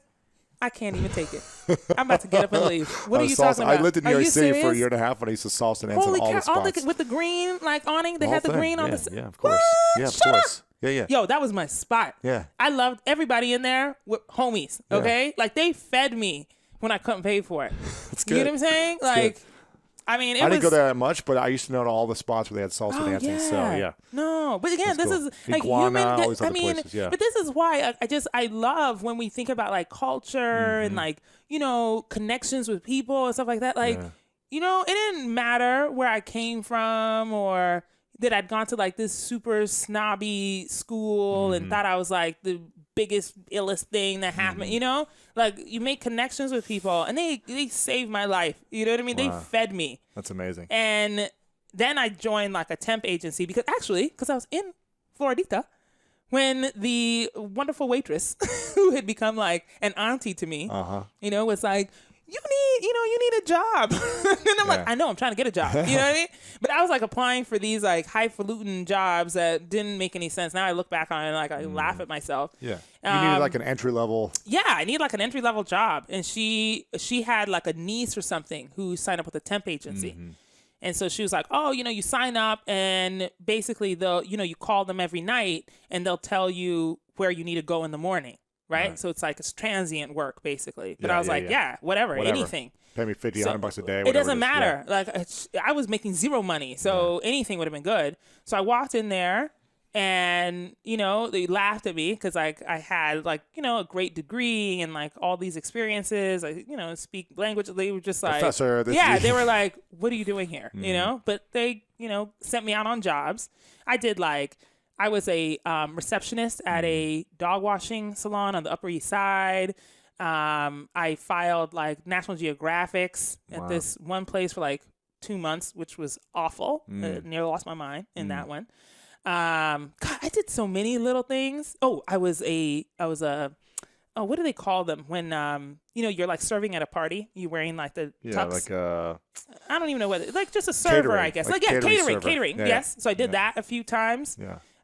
Which, by the way, I mean, all of these experiences. It's like what every now, model does. Yeah, right, exactly. Catering. Except I was, I was in the club though. You know what I mean? I was out in those streets, get to know people, and God, all the clubs in New York then, which were just so fun and just crazy. I also made so many good friends at that time because all of like the assistants or people who, were like entry level at their own places would like get you in to the party, So like my good friend Moksha Fitzgibbons, who's now very senior at Complex Magazine, I met him that way. Wow. Where like I would go to their magazine release parties because they had one every month. And pass hors d'oeuvres were free. You know what I mean? Right, yeah. Open bar. Oh, yeah. So I go and eat Amazing. there, right? And it was great, and that just hustling to make it. And then one day I got the like divine intervention, the call that it was like, okay, Spike Lee had fired his assistant and they needed me to go cover phones the next day. So it was. You were like, oh, this is my jam. I was like something like this. I was like, yeah, this is me. Yes, this is made for me. So I go in there, I'm wearing like the only gray suit I own. I've pulled my hair back into like a severe bun. I'm wearing these little tiny pearls because I want to look professional. And I walk in there and he's like, they sent me Miss America. That's literally what he said to me. Like, Wow. I was like, like all shriveled down, like, my gosh. I was like, oh my God, I'm going to get fired before I even answer the first phone. And he was like, who are you? And I was like, oh, I'm Bozoma St. John. I was like, it's an honor to meet you, that I just want to help. Like, where do you want me? He's just like, just sit down, okay, and answer the phone. Wow. Because here I thought I was going to be doing some big stuff, right? No. But that turned into a month of answering the phones. I was getting he could coffee. come back the next day. Yeah, Yeah. I got the dry cleaning, anything, lunch for anybody in the office, everything. Whatever needed to be done. I mean, I was fixing the copying machine. Anything that needed to be done, I was doing. Meanwhile, my dad is like calling me constantly and screaming, right? Like, you have an Ivy League degree Yeah, what are and you you're doing? getting coffee. He was so pissed. And then again, moment of divine intervention. Spike had just finished writing Bamboozled, one of his films that, Yes. to me is one of the greatest I remember this. Yes, pieces of like, just what racial conflict is like in America, Yes. right? And what it means and all that. Very, very deep film. He finished writing it and he threw it down on the desk. And he was like, take a look at this, and I didn't know any better. I thought he meant like mark it up. Cause I was an English major. And I was like, oh, let me grab my red pen. Wow. You know what I mean? And I marked this thing up. I marked it up. Now, like, I literally could die sitting here and being like, Here you go, "The hell?" boss, like, right? this is a How month in, arrogant 2 of you. months, or? Like, yes, like 6 weeks in. Wow. Like, I've been getting the coffee in the dry cleaning. Wow. Who I think, you know what I mean? Who do you think you are? You just walk in now, you're going to be marking up Spike Lee's script? Like, that's what you're going to do? But, like, yeah, he came the next day. He's like, what'd you think of it? And I was like, oh, yeah, I made some notes. And he was like, Notes. you made notes on my script? And I was like, yeah. Yeah. And so he just shook his head. And I remember, like, literally everyone snickering, around. And I was like, oh my God, now I'm really going to get fired, And he goes into his office. Like, an hour later, he walks back out. He was just like, what do you do again? And that was it. I had a full-time job. No way. I got promoted. Yep, I had a little desk. Then I became like the assistant account executive. I didn't even know what the hell that was, but I told my dad I have benefits, so. You're not a temp anymore, yeah. I was not a temp anymore. So I just continued to do anything he said. Mm-hmm. I helped out at the office, and he had started this advertising agency called Spike DDB, which was on Madison Avenue in connection with DDB Worldwide, which is the agency that Mad Men was based off of. So, it's a big deal. New York City, feeling real important. And Now so you're getting 35 grand a year, and you're dude, feeling like, what, 35 grand? That was, What was it no, back then? it was like 26? $23,000 a year. Yeah, Yeah. $23,000 a year. I remember my sister when she worked in New York City for a couple of years. I think it was around like 23, 26 grand. Yeah. Oh yeah. Full time, 80 hours a week type Full of. time. Yeah. Like all your good years. Yeah, exactly. And so anyway, it was just Wow. So how long were you with Spike? 4 years. 4 years. I was there 4 years, and it was such a great 4 years. Wow. Like we worked on so many ads because he was creating his ad agency and trying to, again, change the narrative of what's happening in advertising. So remember he did those Nike ads. He was famous. I mean, it's one of the greatest with campaigns Jordan, of all time. Of all time. So he had turned that into his own pursuit, right? Where we did obviously spots with New York Knicks, as you can imagine, and Jaguar cars and State Farm, and we did the Janet Jackson Velvet Rope tour. You know, it was like all of these amazing things, and I had my hand in it, all He of it. threw you in it and said, I need you to have creative ideas. You want to work on these campaigns. I was writing the briefs, writing the pitches, you know, like just, again, wherever I could help, you know, I was doing. And then the agents was trying to win the business for Pepsi. And Pepsi was going through a tough time and trying to find like the next talent, you know, because at the time it was like, okay, you're going to sign a big artist and they're going to be the face of your campaign. And like I said, I've been out in these streets partying a lot. Hustling. So you're seeing the Hustling upcoming talent. You're like, this person, it's always We popping. were out there. And Beyonce had just left Destiny's Child, or she was thinking about it. And she'd also just done this film called The Hip Opera, Carmen, The Hip Opera on MTV. It was a TV film because she was trying to be an actress, right? She was trying to leave the... And, you know, like people weren't necessarily giving her... I mean, now it's like we sit back and we're like, oh, yeah, King B. Like, nobody gonna doubt her, you know? But at the time, it's like, think about it. It's like how many successful solo had come out of groups like that, you know? People were not giving her the credit she deserved, you know? But I saw... the hip opera, which I thought was brilliant. I think it was like critically panned, but I thought it was great, you know, because like think about it, like opera being interpreted through hip hop to like a young audience. Holy crap! Like that's It was kind of like Hamilton before its time. You know, it's oh, kind of like 100%. Yes, I mean it was just so brilliant. And so we were in one of those creative sessions, and with Beyonce. no, not with Beyonce, Got it. just us, like Spike and the rest of the team. We're talking about, you know, all these artists, and Pepsi did have her like on the short list of people they were interested in. But then, you know, in talking about it and going through, it was like, hey, like I just watched this hip opera here, you know what I mean? And like I thought Beyonce killed it, you know, because she was Carmen. And so Spike watched it, and he was like, she should be Carmen in this spot. Like that's what we should do, and he's gonna direct it. And we sold the campaign to Pepsi. Wow. And that was it. I was in like Flint. You know what I mean? Wow. That was it. The rest is history. And so then you went over to Pepsi after that, or were you still with Spike? Yeah, I did. I stayed with stole Spike. you or what? Yeah, I stayed with Spike for a while. But then, you know, like my mind started playing tricks on me. And I started to think that, like, even then I started to think, you know what? If I'm just relying on this pop culture stuff, people won't think I'm smart. You know? So, and I was already feeling it. People weren't giving me my credit, you know, for like the small connections you make that turn into magic. Those ideas that, you know what creativity, I mean? That like it really takes talent and taste. It's not just like, oh, I guessed and it worked No. out. Yeah. I mean, it's like, this is It was freaking your intuition. mathematics. It was everything. Yeah. Yes, it's all of those things. It's really smart. It's not luck, you know, but I start to feel that like, you know, I wasn't being taken seriously. And like I said, you know, I've been the smart kid in school, always. And so I was like, oh, so now what? Like, I'm not smart because I'm doing this, you know? So I quit. And this is one of those moments where I should have listened to my intuition, because I went to this agency where I was supposed to work on smoking cessation. So, you know, like the patch, Nicorette, and all of those, like the gums and things, because it was pharmaceutical, and that was really hard advertising. You know, only the smartest people went into that kind of advertising, because you know, you had to know the laws, and you had to know all the things in order to create a message that could penetrate and still be legally viable. And so I went to do that. It was a disaster. Oh my gosh. Disaster. 3 months in, I was done. It was finished. And so then, I called my friends at Pepsi for advice, like, you know, because I'd made some friends along the way. Yeah, of course. And I just wanted like advice on like what else to do. I wasn't actually thinking about Pepsi at all, because my opinion of them were that they were all cut from the same cloth. You know, they were all MBAs who went to the top 10 schools, came in as an intern class together, were promoted together. It was a club. Yeah. And I wasn't part of the club. I wasn't in, you know? And one of the guys that I've been really close to was like, would you consider working here? Really? Like, you know, we think you'd be really, really great. We could use your perspective.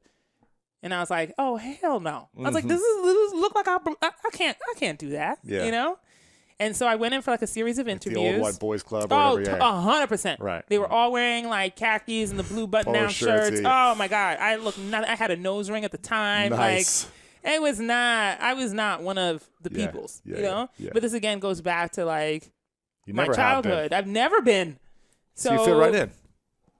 So I got there, and the work was interesting, and so I was like, well, you know what? I've never been afraid before, so I'll give this a shot. Wow.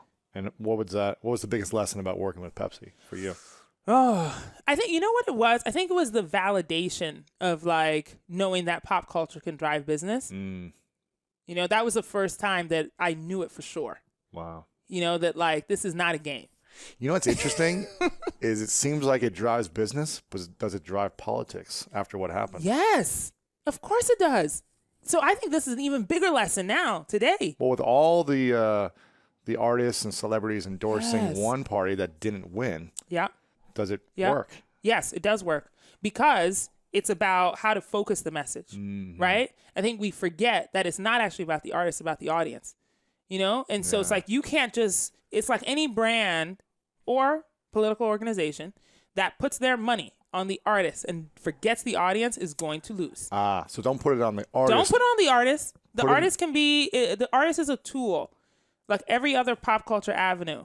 You know, you have a set of tools, and you're going to use all of them to get to the audience. But as soon as you forget the audience, you're dead, right? So how do we remember the audience and deliver the message through an artist or an influencer or something like that? Because it always starts with them. It always starts with the audience. You know, it's like, what do they want? You know, what are they feeling? What are the things how are they behaving? You know, you have to fill that void. And then you can fill that void by using an asset that they will listen to, right? Insert artist or insert platform or league or whatever. So did Hillary not have the right artist then, or? No. She didn't pay attention to the audience. So no, because she had all the right artists. Right. Everybody. That's what I'm saying. Yeah, she had all the right artists. Yeah, right. Yeah. She had you getting all the artists for it. She had the artists, but she forgot about the audience. The audience. I think the audience. I mean, she readily admits that as well. Right. You know, whereas Trump was firmly focused on the audience. And he had a clear message for the audience. Absolutely. He knew the gap, and he talked to it. Win. I mean, That's it. You know, and I know it's like now it sounds easy or making it very simple, and it's hard to do that. And he executed with his conviction mercilessly, day after day, and stood by his vision. All of it. And he did use also pop culture to drive the message. Well, so it's not as if he didn't. Yeah. You know, but he had the message for the gap that the audience was looking for. You know, and that's the thing, is that even though we can look at it and say, okay, well, that's a very small audience, but how powerful when you engage an audience that is movable. You know what I mean? Even if they're tiny. Like, and I think that's, again, what we forget. We're like, oh, okay, well, there's this little niche. They're not powerful. No, they're very powerful if you engage them. If you strike their passion or their emotion, they will move. They'll do anything you say, right? Without question. Yeah. They'll forgive you for anything. Everything. Kill people. Yes. Whatever. You know, and that's the power of great marketing. You know, is that you will actually be forgiven. The wrongs will be overlooked because people feel like you've connected in some way. Wow. Yeah. What is the key to building a great brand, in your opinion? And really making an impact on the audience you're serving. And have it just like grow exponentially, and just like, what are all those elements that you've seen? I mean, it seems like you're the top. You've been in so many different brands, part of so many campaigns, so many different sectors, seen all the biggest celebrities build their brand. Well, in addition to the audience, I think you also have to start with the brand truth. You know, because you really can't make it up. You know what I mean? Like, you can't go get somebody else's truth and then pretend it's yours. You know what I mean? Yeah. So it has to start with some brand truth. So how does someone create that? Or how does is that like a mission statement, you mean? Or kind of it's like a mission statement, but it's also just like understanding the brand itself. You know, what role does it play in the world? You know, because when a brand launches, it has no brand presence, right? But then it becomes something to people. And I think part of the challenge is like actually listening to what it has become instead of wishing for what you want it to be. Because the audience may take it somewhere on its own. Yes. The customers, the correct. clients. They have already created something. So then you got to actually listen to that thing. You may not like it, but you got to listen to it. and then figure out how to create messaging so that you warm them to maybe evolve, the conversation. But first, you've got to embrace it. Go ahead and give it a big bear hug, and say, okay, this is what the audience believes this brand is about, right? Yeah. And then work through that. So at Pepsi, it was like, okay, Dew was, the brand Mountain for the Dew? Mountain Dew, Which Pepsi owns. yes, Yeah. is the brand for the crazy white boy, Yeah. the one who's jumping off roofs. Yeah. The Flying off alternative, mountains. like, He's doing all kind of. He's got insurance. He's doing all kind of crazy shit. Yeah, you know what I mean? The BMX or the skateboarder. All of that. Yeah. But actually, interesting enough, there was a time actually right when I started, when there was an urban myth that was released that yellow dye number 5, which is the key dye ingredient of Mountain Dew, would shrink your package if you drank it. Yes, I remember this. I mean, one of the best counter marketing tactics of all time. Right. Like it should, if it's not already a case study, it should be. Like Wow. it's brilliant. Yeah. Almost killed the business. I can imagine because everyone's like, He's no like, guys want to drink this. I'm not gonna anymore. drink this, I'm gonna go get Sprite. But the thing is that the brand truth was not just about like the crazy white boy, but that like this beverage would give you a boost of testosterone. You know what I mean? Like if you were that guy who People was walking believed around, it. they believed that. You know what I mean? Believed it. So you just gotta lean into that belief. You may not like it, but you gotta lean in there. And then the solution was that, looking at what other audiences also believe that kind of thing and what are their expressions of it, right? So for black men, what did that mean? Maybe they weren't jumping off the side of the mountain, but what were they doing to express that extra testosterone? Mm-hmm. And then go to that thing, right? And make Dew part of that message. Wow. It's not the same for Pepsi. You couldn't take Pepsi there. You know what I mean? Pepsi does not belong. Pepsi belongs with Britney Spears, okay? Yeah. And all the other pop. Shania Twain. Oh, Yeah, all of that. You know what I mean? Pepsi's having a good time. Yeah. They don't want any kind of danger. No. You know what I mean? Drinking maybe champagne. Yeah. Not drinking Hennessy. Yeah, You know what I'm saying? exactly. We all know that person. You know what I'm Yeah, saying? exactly. So again, I think that like regardless of the brand that I've worked on, it's about accepting the brand truth and then leaning towards that thing and cultivating some goodness out of it, because there is good in all of the brand truths. You just have to uncover it and then move your audience to accept whatever evolution you're trying to get to, right? Because they got to trust you first. Right. And so you were at Pepsi for a few years, and then was it almost a Beats decade. after that, or was it? Yeah, I went from Pepsi to Beats. Really? How did that relationship work with Jimmy and Dre, and how did they either find you or you find them or whatever? They found me. Mm-hmm. So I was going through the toughest personal experience. My husband had been diagnosed with cancer 6 months, or he'd been diagnosed with cancer in May of 2013.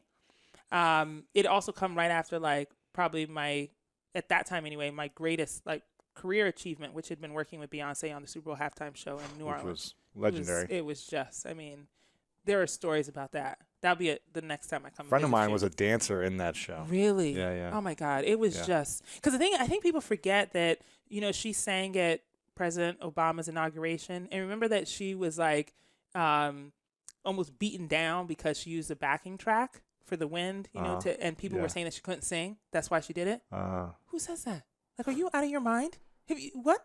All the receipts this woman has? Yeah. And she was a backing track and now she's going to be panned? Are you out of your... And that was a week before the Super Bowl. Wow. So it was you had to get through all of that. Plus, the added pressure was that because of the ban on Janet Jackson, there had been no black woman on the stage for 10 years. Wow. Beyonce was that one. She was the holy grail. Pressure. It was the pressure of the whole moment, So you do, the inauguration, which is supposed to be an amazing, beautiful thing. People are coming at you because they're you can't sing. What? Crazy. And then you're literally sitting on the burden of, carrying the weight of black women everywhere, our redemption. Wow. You got to kill the entire performance because that's Super Bowl anyway. So it doesn't matter who you are. That performance is lots of pressure. Yeah. So coming off a very emotionally and corporately difficult time for me with highs and lows. And then 6 months later, my husband was diagnosed with cancer. Unfortunately, neither of us were new to cancer because both of our mothers had battled breast cancer. And at the time he was diagnosed, my mother was going through her second bout, actually. man. So literally the world came crashing, you know, because it was like my mom was battling her cancer, and then he got sick. And it just felt impossible. My daughter was 4, you know, and it was just like, I don't understand how this happens, you know, but we went into like overdrive. It was like, okay, you know, we're going to make the t-shirts, we're going to make the Facebook group, we're going to have the prayer circles, you know, like we found the best oncologists, like, you know, all the alternative treatments, everything. And then he died. Oh man. After, you know, it was just like, even as I sit here talking to you, like, it's still unbelievable to me. He was just so big, you know, his spirit was so big. It doesn't make any sense to me. You know, we didn't plan our life for him to die. Yeah. You know what I mean? It's unbelievable that could happen. Wow. You know, so he passed away in December of 2013. So quickly after he got diagnosed. Yeah, 6 months. 6 months after. Yeah, from his diagnosis to his my death. gosh. It was very, very quick. But in that process, the gift in it was that we really, I mean, and this is going to sound so trite, but I'm telling you, like, it's the way I live my life now, which is that every day matters. Like, there is not one wasteful day. You know, every day. And everything you choose to do in the day matters, right? Because that's what we're faced with. You know, like at the time when the oncologist was like, okay, you guys are going to have to be very purposeful, because guess what's going to happen? Tomorrow, he's going to wake up and something else is not going to work. So you're going to have to decide today what you want to do. And then tomorrow when you wake up, see what's working and then do something again. Okay? And then the next day, and that's where we lived. It was like, it was being under the most intense pressure, trying to prepare for the end, but trying to like live for today. It was just, you know. There was no hope, or they were not giving you like, no, they were there like, was no there's hope. no chance. No. Oh my gosh. We tried. It was 9 different chemos, all the radiation, worked. It just nothing got was worse and working. worse. It just kept getting worse. And so by the time it was like October, in fact, October 25th, so anniversary coming up, where it was just, you know, then college was just like, you know, nothing's going to work. And so you guys are going to have to decide what you want to do. And you probably have about 3 weeks after that. Oh my gosh. And we were, stunned silence, like sitting there like, we don't understand what you're saying. You know, we don't understand what you're saying. What was he like? What was he like in those moments where he knew there was only a month or a few months left, and how did he handle that? And what did you learn about yourself watching his process? Yeah. Well, he, you know, it's like so interesting, because it's like, I actually haven't really thought about that.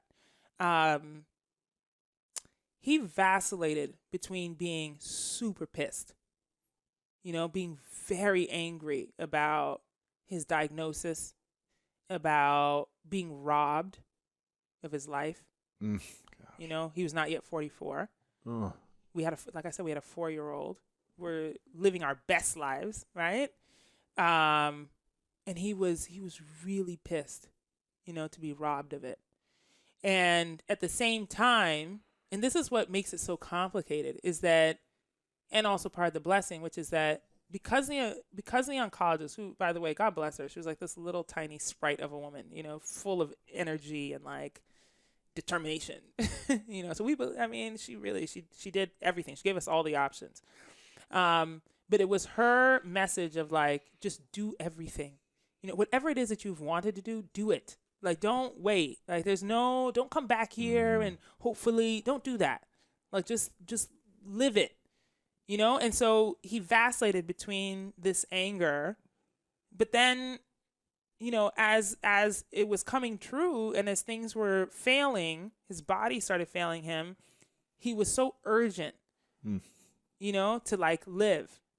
So it replaced the anger, you know? And so I feel like it trained my muscles, you know, on like living urgently. That there was no other option. We quickly realized that anger has no place. What are you gonna wasting be mad? energy, wasting time. Like, what are you gonna do? You gonna be mad for what? You know, you're gonna sit there and be upset? Like what? And are you gonna bicker over something stupid? You don't have time. You know, you don't have time. So now it's like, even you know, it's almost 4 years, and even now, like when I get upset about something, it burns so quick. I could listen, I used to be the master hoarder of anger and feelings. You know what I mean? I would hold a grudge. Like, Years. woo, man, I was a professional. Okay. Yeah. But now my anger burns quickly because I just realized that it has no purpose. You know, it doesn't drive me to do anything better or greater or live any better. You know, so I'm really trying, and I'm still working at it. But Of like, course. I really do Well, try you're to not remember perfect. that. Yeah. I know. I Come know, on, Boz. shocking. I know. It's shocking. What would you say is, if you're willing to share, one of the most beautiful moments that you guys had together in those last few weeks? Oh man, there were so many, to be honest. November 9th was our anniversary of our first date. My gosh. And so that November 9th, actually like posted on Facebook and whatnot, because he was getting his chemo treatment because we hadn't yet, we were still getting treatments, although we were not staying at the hospital, but he would come in and out. And I was like sitting with, and he was a collector of fine wines, which again is, part of the lesson, which was just like, what are we saving these bottles for? So we cracked open this like super expensive bottle, you know what I mean? He obviously couldn't drink it. So I drank it by myself. Yeah. Just sitting on his hospital bed. He's like sitting there with the IVs. And, I was just looking at him and just like, like of all the years, we'd been together 13 years, married for 10.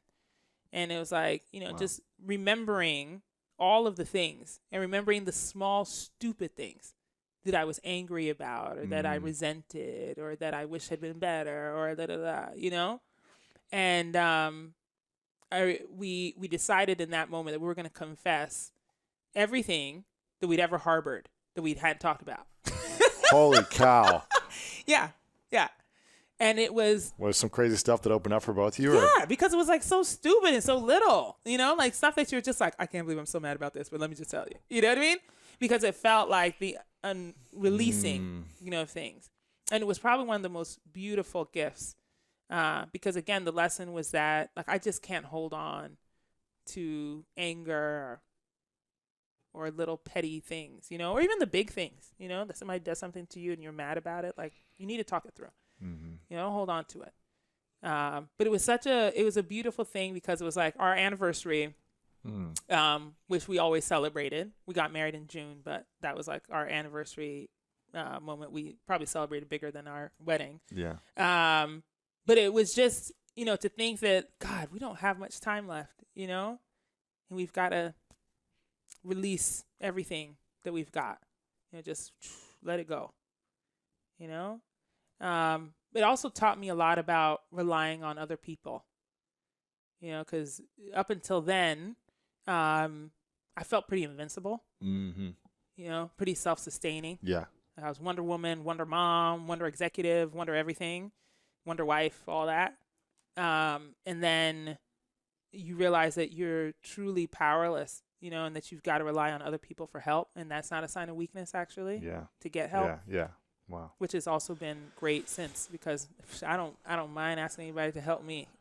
That's good. Nope. Now I'm just like, hey, listen. So I got the dry cleaning that I need you to I need pick some up. support. You know what I mean? Yeah. Like the little things and the big things. Like Yeah. I'm not at all afraid. And that's why it's like, even now when people they're like, oh my God, how do you do it all? I'm like, I don't do it all. Right. Like there's no pride in that. I don't find any pride in carrying it all yourself. Like you think that makes you big and bad? No, it's going to kill you. Yeah. So you share that weight. Ask people for help. Wow. Yeah. There's so much I want to continue asking you. We got about 15 minutes. Oh, so I want to see how is much this possible? I want to see how much I can get in Okay. in 15 minutes. And thank you for sharing all that about the process and that experience, Yeah. because I know that's got to be probably one of the most challenging things that Yeah. any human could ever go through. So thanks for sharing and opening up Yeah. about that. Yeah. I wanted to get back to the Beats experience. Yes. Because yes. I think there's so much of your life that is fascinating to understand. And, after watching the Defiant ones, Yes. I'm just like, were you in that, by the way? I can't Yes, remember. I was. Okay, Yeah, I'm yeah, sure there yeah. was a moment where I started Yeah. just forgetting now because I Yeah. didn't know about you I had until. different hair. Yeah. Which was unbelievable. Yeah. the Defiant ones. And Yeah. so I'm just curious how you got involved. It sounds like they snatched you up from Pepsi. Yes. What that journey was like, Yeah. and kind of like, where you're at now Yeah. in 15 minutes. In 15 minutes. Okay. I don't Well, know. here's the thing. I mean, it really does connect because after my husband passed away, I met Jimmy. I think 2 months later, maybe almost 3 months later, and I was just in a vulnerable state. Yeah, I needed something course. else to believe in. Of course. And by the way, make no bones about the fact that I love to work. I love my work. I love the things I do. I just need to find new purpose. Yeah, and yeah. he was saying all the right things. Yeah, he was, yeah. He was saying, because Pepsi was big and I was successful and, I could have stayed there another 20 years if I wanted to.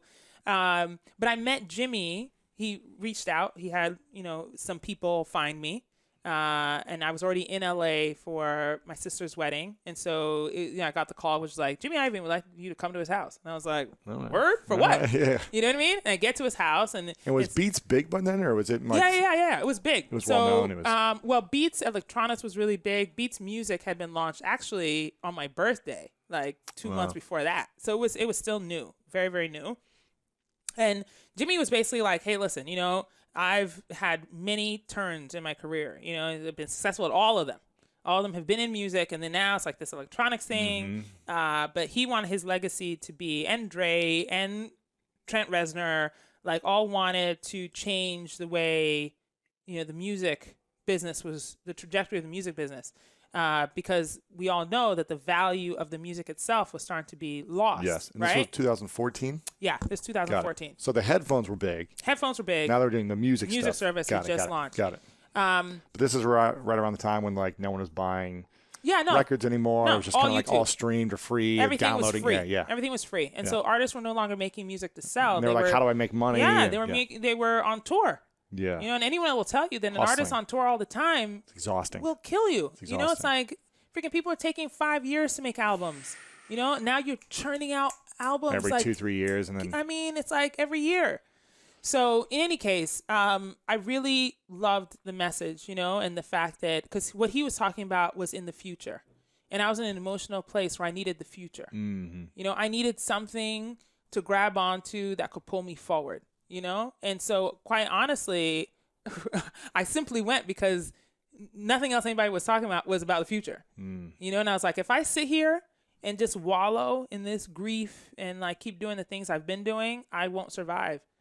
I needed something to just push me forward. So I said yes in that meeting. Like, first time meeting him, he was like, you should just move out here and come work for me. Because I lived in New York. Yes. And I was like, okay. You know what I mean? So I go back to that house and I fly back to New York and I'm like, Ma. So and my mom had come through her battle and was healthy, was recovering. And I was like, so I quit my job at Pepsi and I'm going to move us to LA. wow. And she was like, the hell you are. You know what I mean? Like, it was not happening. But, thank God she's a trusting person. And she was like, okay, I'm coming with you because you're probably having a mental breakdown, which I probably was. Yeah. But yeah, I moved and I walked in with all the confidence of feeling like, okay, this is going to be the savior for me, provide for my family. Because I was also facing the tremendous pressure of thinking like, okay, now I've got a 4-year-old that I've got to support by myself. Yeah. I had not planned on being a single mother. Right. That was not the agreement I made, Sure. And so I went in feeling like, okay, I'm going to make this work. And literally it was like my first day, I signed the paperwork. They shut the door. Jimmy's like, come with me. I walk into the room. It's like Dre, it's Trent. There's some people I don't know, but they look vaguely familiar. Yeah, right, now right, I know right, it's like Eddie Q and Right. Tim Cook. He's like, so we're going to be acquired by Apple. Right and then. I'm like, the hell? What? Like the first day or first week? It was the first week. Wow. It was like Tim day Cook was there. 4 or something. Oh my And so it was gosh. like in the course of 2 months, after that, we were acquired by It Apple. was like transitioning, preparing for that. Yeah. Wow. By June, we're sitting in the like Apple keynote and being announced that Apple is going to acquire Beats. Wow. And then we took the next year to build Apple Music and create a new brand, Wow. which like again, I can't express enough how important that moment of time was for me. I'm sure. You know, to give me something else to look to, right? To just keep propelling me forward. And that's really what, you know, it's like I've talked to a lot of people now who, you know, especially women who've gone through something like this, you know, lost their spouse. And, you know, the number one question is always like, how do you make it? You know, how do you make it out of this period? And my advice is that, like, listen, I don't know what's going to help you because grief is different for everyone, right? But for me, I needed the future. You know, I needed the future in order to pull myself out of the current grief, right? And so that period of time, I'm always grateful for because it just meant that, like, I was building towards something. Yeah. Wow. Yeah. Wow. And so you were there for a few years. Yes, 3.5 years. And then... And what was the biggest lesson you learned from Dre or Jimmy? Oh, man, the hustle. The hustle. I mean, neither of those guys have had it easy. You know, Jimmy will tell you that, like, he grew up in Brooklyn. Yeah, watching the documentary was amazing. Yeah, Italian guy, you know, like and he was not the biggest guy, so he had to have a slick mouth, you know, and watching him, like, walk in the room. But you know what? Actually, no. Let me change that. The biggest lesson from Jimmy is, like, how he connects with people. You know, you'll be in his office and you will feel like the most important person. Yeah. Every time. Yeah. You know, he's that way with artists. They trust him, you know, implicitly. Not because, like, he's always made the right call, although he'll tell you he always made the right call. But because he cares. Yeah, he cares. And he really, I mean, he goes the extra mile. He'll make the phone calls and he's urgent. You know, it's like if you're sitting in a meeting, you know how sometimes you're like in a meeting, people are like, yeah, so next steps are, let's get a meeting with this person. He's like, on the phone now. Every time, don't ever go into a meeting with Jimmy and pretend like you're going to come out of there with, like, some next steps you got to do later. No. You better be on the phone in the meeting, be like, actually, just give me 1 second. Let me call. Let's and just do this see. now. Yeah, You know what I mean? And get the answer, you know? And so the biggest lesson from him was about urgency. And then Dre, it's about maniacal focus. You know, like, just the focus, like, and knowing that you don't want anything to come out that you don't feel proud of. Yeah. You know, he does not care about your pressure or your timeline. Yeah, it took him, what, 10 years to do his album or whatever. Like, if it doesn't feel good, it's not coming out. You know? You know how hard that is? That's difficult in the, like, face of so much pressure, outside pressures from everything. Yeah. When you got some resources and money, you can be but more still, patient. But yeah, there's still pressure because, you know, course. people are making their living based on the thing you're going to produce. Expecting you something. Yeah. Wow. Yeah. There's disappointment from your fans and from all kinds of people who will talk about you. Wow. You know, question your talent. You know, question your sanity. And you're sitting here like, but the beat's not right. Yeah, yeah. Wow. You know? Wow. And so you had a great experience there, Beats, Yeah. and then you transitioned to Uber a few months ago, Yes, right? 3 months ago. Why did that transition happen? Why not man. stay at Apple? And Yeah. Well, I mean, I definitely was on a trajectory at Apple. You know, I'd done the keynote, which was great, and was getting lots of praise for that. And then, again, divine intervention. I met Ariana Huffington at a dinner. she's great. Oh, she's awesome. We've had her on a few times. Oh, Yeah, my she's God. great. I love her so much. And she's another person, actually, talking about lessons with people who also makes you feel like you're the most important person. She does. She connects and she won't let go until you're done with the conversation. You know what I mean? She's great. It's such a great thing. Any case, I was talking to her because she joined the board of Uber. And because of all the work I've done in pop culture and blah, blah, and like Delete Uber had just happened when I met her. And so it did? Yeah, Delete it had Uber. just happened. Because of that's a whole other The thing. travel Because brand. the Yeah, there was CEO so and many everything, things. yeah. But you know what was interesting to me was the fact that Uber didn't do anything differently than Lyft or anybody else. Everybody did the same thing. So why did Uber get painted with this, like, horrible brush? That's a branding problem. Yeah. It's the That's story they not- were telling. Yes. The It's stories that were happening. They weren't telling their own story. Everybody else was telling it for them.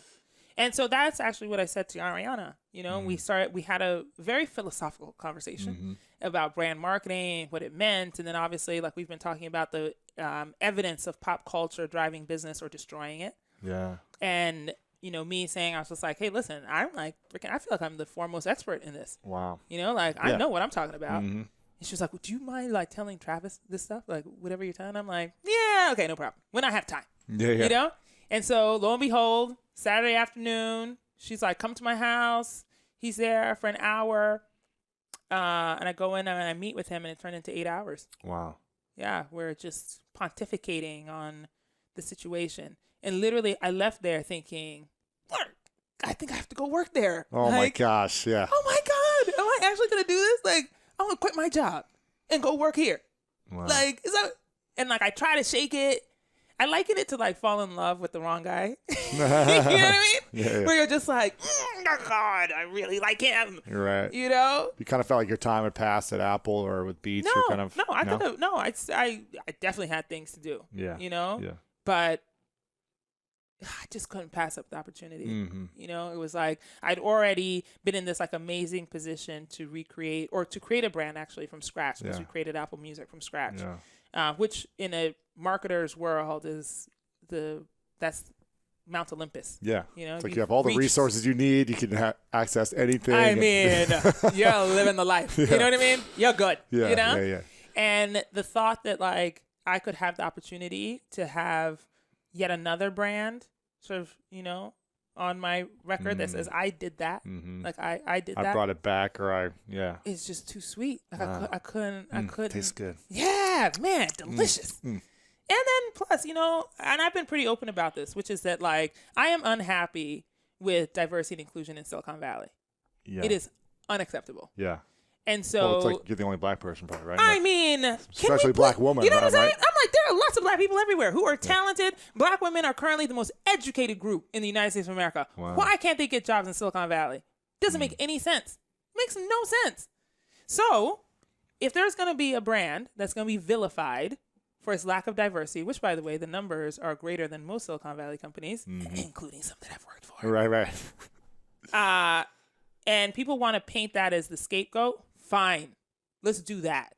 Because once we can prove that all of these conditions that are being painted as like the horrible things that are happening in this company, and we can fix that, guess what's going to happen? It's going to come for the rest of them. Yeah, right, exactly. It's like, then I want every company in Silicon Valley. There will be no reason why anybody can't do it. If these folks who have been under the ground, vilified and beaten up for all of these horrible practices culturally, and if they can rise from that, there is no reason why anybody else can't. Yeah. And if there's anything that I want to be my legacy for this time period in Silicon Valley, it's that. You know, cool. so now I've forgotten like, okay, change the brand and create the brand. I'm going to do that because I do that well. I could do that, no problem. Sure. But the real legacy needs to be breaking this cycle. Like that has to be it. Like I can't leave this and not have made a difference so that the pipeline is full of people who don't look anything like the people who are currently in Silicon Valley. Right. Well, you're doing it. You're amazing. This is awesome. We're going to do it. I feel like I want to talk for another hour, but I got to wrap it up because I got another interview here in 5 minutes, which can you tell Sarah to push it a few minutes, please, for me? Okay, this is the final 3 questions. Oh, gosh. Okay. Final 3 questions. I want to ask so much more, but speed round, or how does this work? No, I mean, no. Okay. Whatever opens up. It can be fast. It can be slow. It can Okay. be whatever makes sense. The first one is called the 3 truths. So I ask this to all my guests at the end of every episode. Yes. Imagine this is your last day many years from now. You've accomplished everything you want. You've made all the change and impact in the world that you want to make for your legacy. You've done whatever you want personally, family-wise, whatever may be. You've done it. Yes. Lived a full, rich life. Amen. But for whatever reason, all the information you put out there, your speeches, the books you write, whatever it may be, they're all erased from time. So all people have is this piece of paper that you're about to write down. Yes. 3 things you know to be true. And you got to write down 3 things you know to be true, and that's all that the world can have to remember you by. What would you say are your 3 truths or 3 lessons that you would share with the world? Okay, well, maybe this is a little unfair because I actually just have it. I just gave perfect. a speech yesterday for Forbes Under 30 Summit. Great. Where I talked about my 5 truths. Perfect. So top 3. Okay, see, why you got to do that? Okay, top 3. I've talked a lot about it. So 1 is to follow your gut, right? That it will never steer you wrong. Like, don't make the lists, the pros and cons, and weigh it out. Because the only reason we do those things is because we're trying to talk ourselves into something we know we shouldn't do.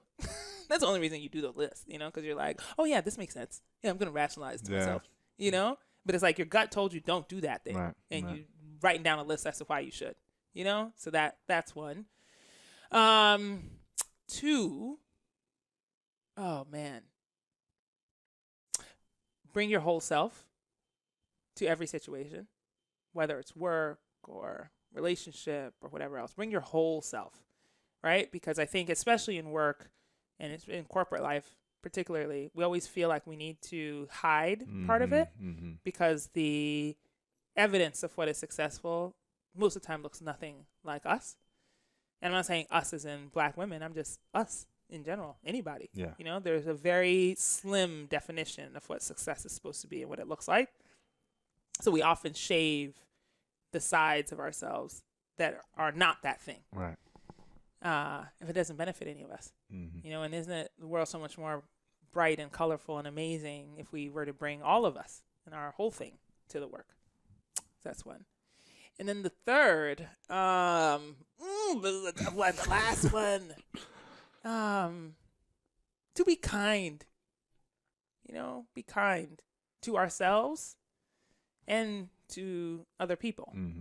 You know, I explained about that moment on the bed with, you know, my husband on our anniversary where it's like, you know, I just wish I'd been more kind to him, you know, and to myself in the process of our relationship.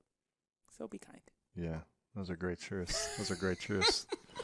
I want to acknowledge you for a moment, Boz, for your incredible uniqueness and your voice and for making an impact on so many people by breaking barriers, by standing up for what you believe in, following your intuition, and showing other people what's possible for their life. I think it's unbelievable the example you're setting on how we should all be living our lives. So thank you for showing up powerfully and fully and as yourself. Don't make me cry because I cry easy. You know what I mean? Before I ask the final question, where can we connect with you online, or how can we support your mission, or anything that we want us to be aware of? Where do you hang out the most on social media? And yes, I hang out on social media, mostly on Instagram. Yeah. Badass Boz. Badass Boz. Correct. B-O-Z. That's correct. Got it. Yes. And on Twitter, same name. Got it. That's mostly where I share anything, everything. I've been told I overshare. I don't care. Got it. You know what I mean? So you'll find me like living my truths or in a bikini.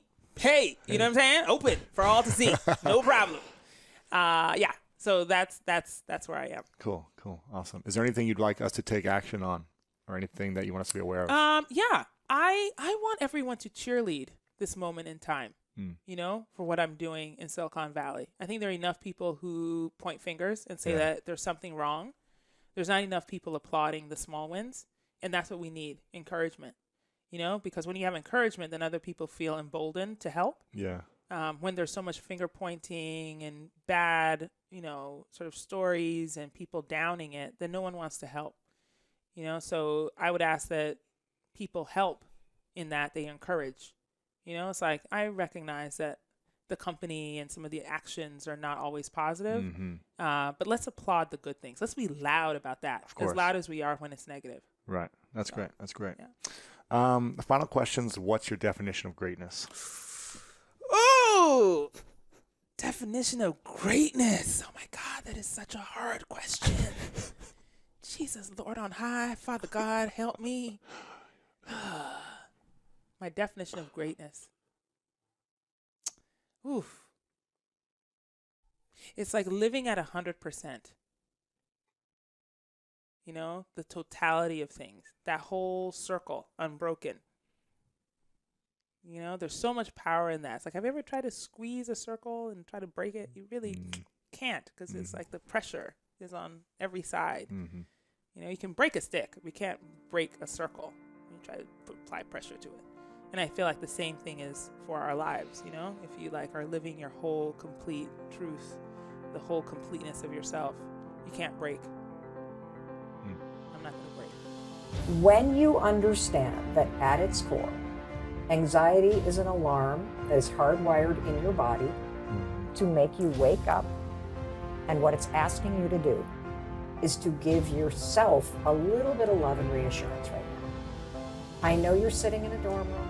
I know you think you have no